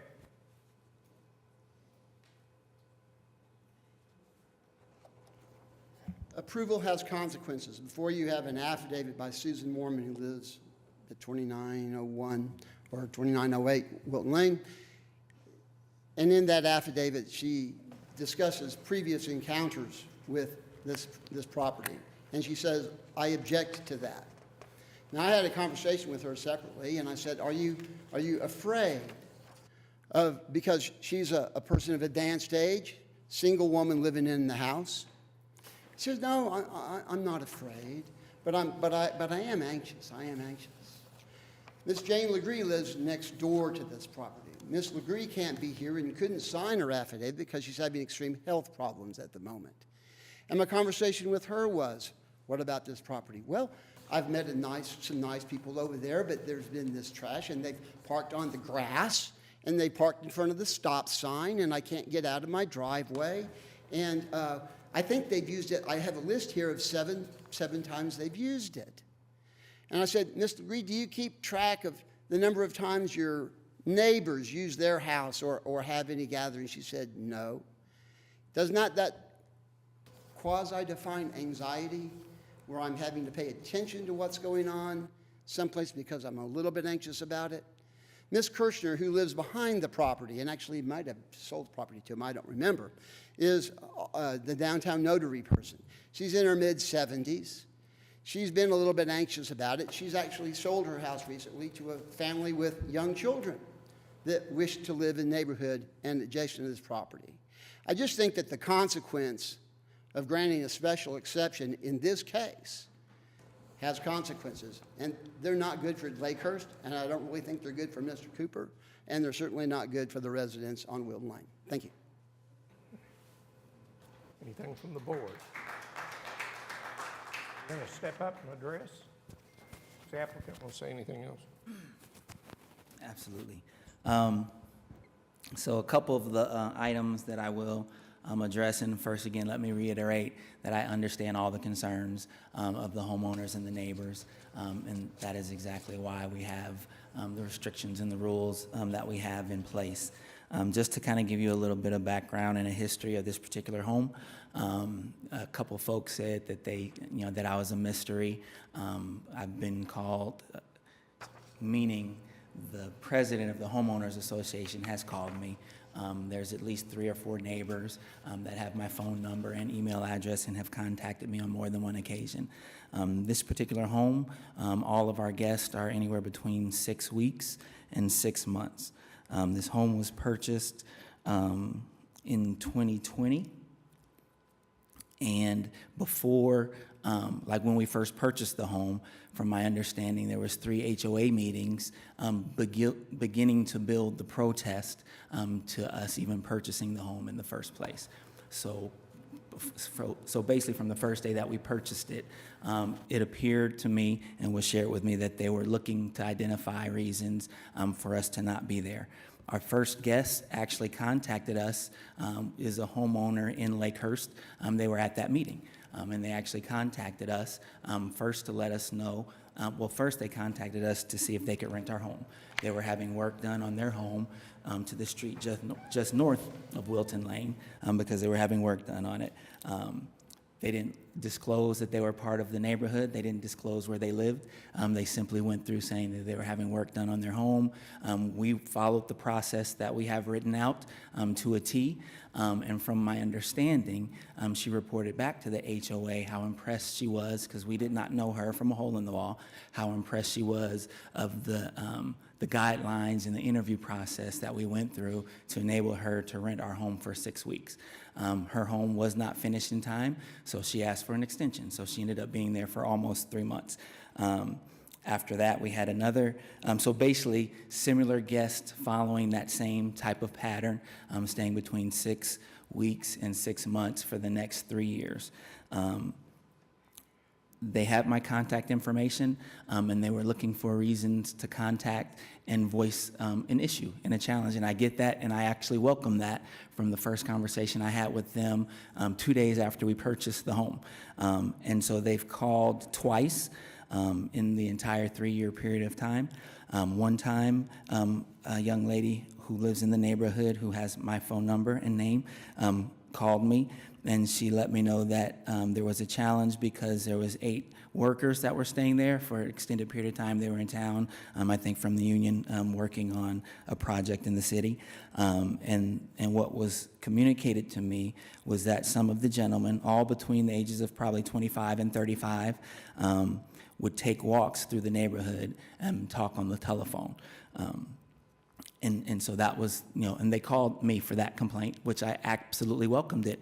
And in all reality, I responded. So I get it. So there's 8 guys there. Maybe they live in Florida, and there's 8 guys living in the house. So they're taking a walk in a nice evening, probably talking to loved ones back home in Florida while they're on their walk. But that was recognized as a disturbance, and they called me.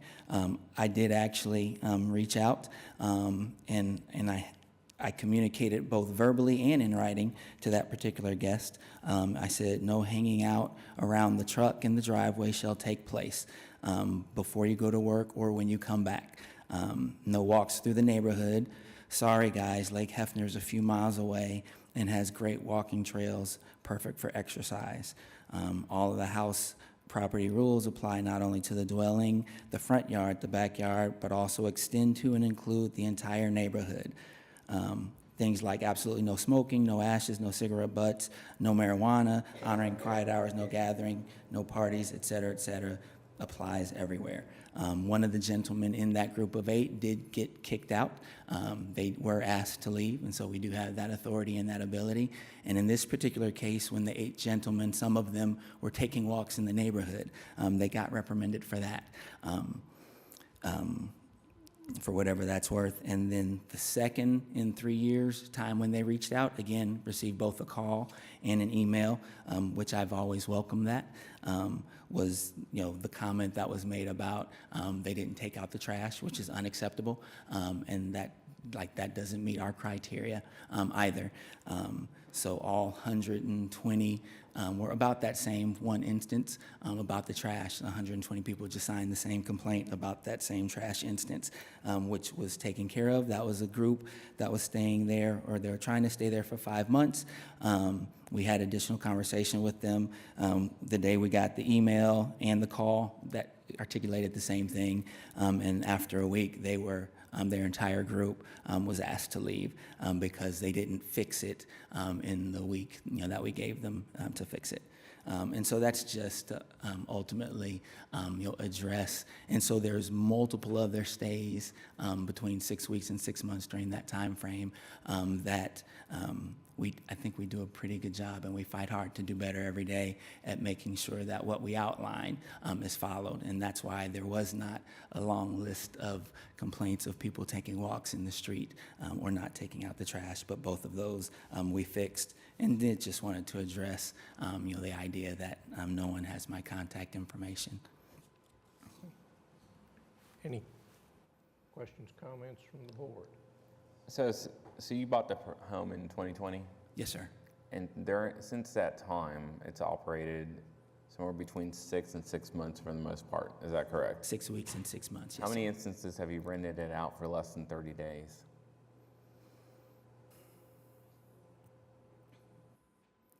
There was maybe 2. Okay. And I can go through all the list of, it was from 2 times from August to December, we had jockeys from Remington, the horse racing, and people who were staying for that reason and that purpose. We have 4 times where people stayed between 2 months and 4 months just because their homes were being worked on. And so we're already at pretty much all of that time. It's empty most of the time, and so. There was mention of parties. Were you made aware of these parties? Were they with long-term renters or mid-term renters, as I think you call them? Or do we have any information on that? It's a great question. No, sir. I have the 2 instances where I was called and emailed, and there were no other calls, no other emails, not made aware of anything else, nor did we notice or see or identify anything else. And they have, my contact, and I welcome that, each and every time, clearly by, the nature of the calls that didn't come in. So I would imagine that if there was a wild party, the same people that called me, to talk about, folks walking up and down the street and that there's trash not being taken out, I would imagine probably would have called me about anything much more dramatic than that. And I would invite them to do that if something else is seen. It's a great question, sir. Okay. Anything else? All right. Is this something new or different? We've pretty well hashed this. Go ahead. I don't know that we can answer it, but go ahead. I bet you can. What happens if you do indeed grant variance to them for a year? And is there any way, if they don't follow the rules, that that can be vacated before the year's out? There's a procedure, but Are we don't know stuck what with it them is. for a year if they don't do what they should? It would depend on what the violation was. If it was, What would it need to be? well, We would like to know the rules. if there was a violation against some of the things that have been specified by this body, for example, in the other application, the suggestion was that they only park a certain place, or they not have people park on the street, but to park on the drive. Let's say you noticed that they were parking on the street and they were tying up traffic because the lanes were narrow. I think one of the properties had narrow streets. That would be a violation of what the board told them. So you would report that. Mm-hmm. You would call the Action Center and say that that was a violation. The Action Center would then notify code enforcement. And if they verify that there was a complaint, then that information would be communicated to the zoning division of the planning department, and action would take place from that point. I think you can appreciate the fact that when we call Action Line, and I will say they are very quick to respond and very helpful to neighborhoods. We very much appreciate them. But there could be 10 cars parking on the street, and of course, if they leave and Action Line comes, or it's hard to always let them see what has happened. That's true. Document it, keep a log. Okay? Well, Each of you could keep a as we know log. the rules, it's helpful to us. So when we denied the application a month ago, that's what they provided a log of calls that they placed to the police. They provided pictures. We had firsthand testimony in that instance of people who were renting the Airbnb going into the incorrect home. So it was very dramatic, and for the people that owned those homes. I think in one instance that one of the neighbors provided testimony that they came up and drove to her house and started walking in like they were going to go into her home thinking that was their rental, and she confronted them, and I think they were very rude in the way they confronted her. So in that instance, we didn't feel comfortable providing that special exception to that landlord, property owner, because of the history that they had up to that point. You bring up a good point, and maybe that's a question for the city council, is can they bolster potentially the mechanism to have a special exception revoked after it's been granted? I don't think it's for us to decide that, but I think that would be a great discussion with your city council member to see if maybe they can consider something like that. And I think that we would welcome something like that. And also consider, Everyone knows the rules on both sides. I mean, that's where we need to all stand. that's Thank true. you. Thank you. And if it's a police incident, of course, call the police. If there's noise, if there's something like that, call the police and they can direct you further also. Yes, we have very good relations with the police in our neighborhood. We invite you all to come to some of one of our neighborhood meetings. We're a very proud neighborhood, and we like the interaction with the city, so thank you. All right. Mr. Cooper, anything else? No, sir. Okay, I think we're ready for a motion. I think that for me personally, I'm gonna just kind of line it out. It's very similar to the previous home, 8 guests, because we do have 4 bedrooms, 4 cars that I think can be easily accommodated, I believe, on the property itself. 1 year, you've got your quiet hours. I would definitely encourage you reaching out to the neighborhood and establishing a good relationship. I think that we have neighbors that have had bad experiences in the past. And again, we look at these on a case-by-case basis. And so we'll see you in a year, I'm sure, to see how it's gone.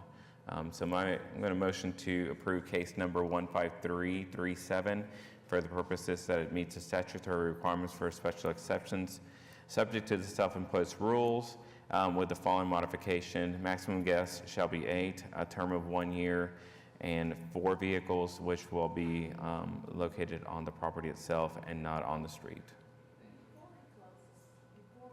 This one out. Yes. I just want to make one more statement because I heard at least 2 different people ask for Mr. Cooper's contact information. So if you don't mind, can you give it so it can be a part of the records that we had heard it today at this meeting? Pardon? Can we do that?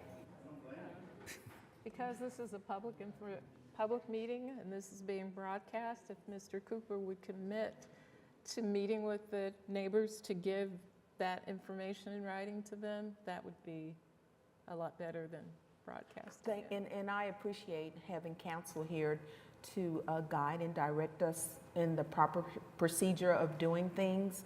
Again, I try to do what I feel is best, but I also want to make sure that we are trying to to recognize the complaints of the neighbors out there as well.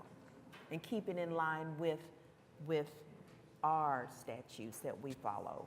Yes, So I ma'am. need to formally amend my motion then to include Mr. Cooper, if you would reach out to the neighbors and provide your contact information to them.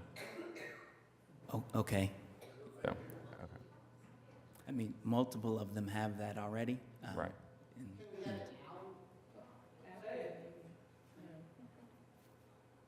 Let's wait till after the meeting. Okay, so, motion and a second. Second. And now an amendment Yes. under Robert's Rules of Order. Okay, thank you. First, we have to vote, right? No, did you accept the amendment? Yes. Okay. All right, now, cast your vote.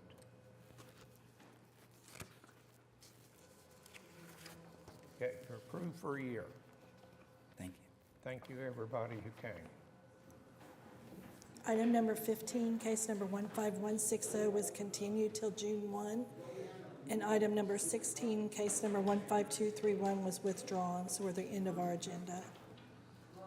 Okay, I don't have any additional items. Next one is communications reports, board committees.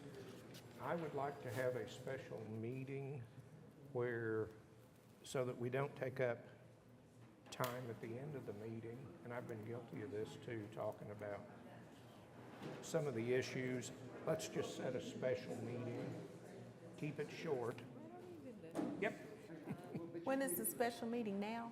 No, No, Oh, okay. no. no, we got to post and notice and all Oh, that okay. stuff. And if you would, contact Cindy to let her know of any topics you want to have discussed. I have a few. And, I have a few. and so if you would contact Cindy or Sarah and let them know what it is that you want to have discussed, and we'll make sure we have appropriate information for you. Okay, And thank you. I don't have a date in mind. I mean, if we move this off, We can do a Survey Monkey. perfect. I'm going to be gone. I'm leaving Saturday, and I'll be gone for 2 weeks, so I want, And I'll be gone from the 25th through the 1st. Can we just move it into the first or second week of June? in June. That, And then you'll be gone. oh, you I got, was gonna say, I'll be gone the 23rd through the 4th. I'll be Oh, so gone. the same time? So, Oh, yeah, I okay, think that the nice. first week in June would be, Okay. Yeah. does that fit? yeah, probably prior to this meeting. So maybe like that Tuesday. Yeah, that would work out. I won't be here. Oh, how long are you gone? 2 weeks. In the first part of June? Oh, June, I thought you were talking about Okay. our next week. No, no. Oh, ne- okay, I'm so next- sorry. Thank you. Yes. Yeah, that'll first be week in fine. June. Okay. Yeah. And that'll give us time to gather. Yeah, Gather. okay. Give you answers. I appreciate that. And then next item is July meetings. We may not have a quorum, I think, is what the issue is. I can be here, definitely the first one, I think, potentially the second meeting also. July the 6th and July the 20th. I should Looking be- at July the 6th. I think it had to do with asking just for one of the meetings in July to not happen, just so staff could be off and we could be off. Okay. Yeah. And it was the two first week. All right. So we are not having this Scream meeting into the July the 6th and the microphone. 20th? July 26th, No, 6th. We're, okay. not having July the 6th meeting? Okay. No, okay. Okay. But we are having both June meetings, correct? June 1, June 15th. We're asking to delete July 6th. Okay. And then Okay. continue July 20th. Okay. Actually, I think I'm, I'm all right That's a with that. holiday week, and in case people are gone, okay. The 4th of July. Okay. So June 1st, okay, so I will not be here for that meeting. I'll be here for the 15th. Okay. Mhm. Okay. So we're going to skip July 6th, right? Yeah. I get that right? I'm missing both of the next two meetings. Okay. All right. Comments from board Rita, members? do we have to have a motion on canceling that because it's on a schedule? And we want to, You can cancel it for anticipated lack of quorum. okay, No, nobody's gonna attend. okay. We won't have, We won't be here. we won't have a quorum, so for anticipated lack of quorum. Perfect. I can help with that by missing, so. That's fine. I'm good with that. Any other comments from board members, municipal councilor, or citizens to be heard? I have no other business. Does anybody want to adjourn? Okay. Thank you. All right, I appreciate it. Thank you.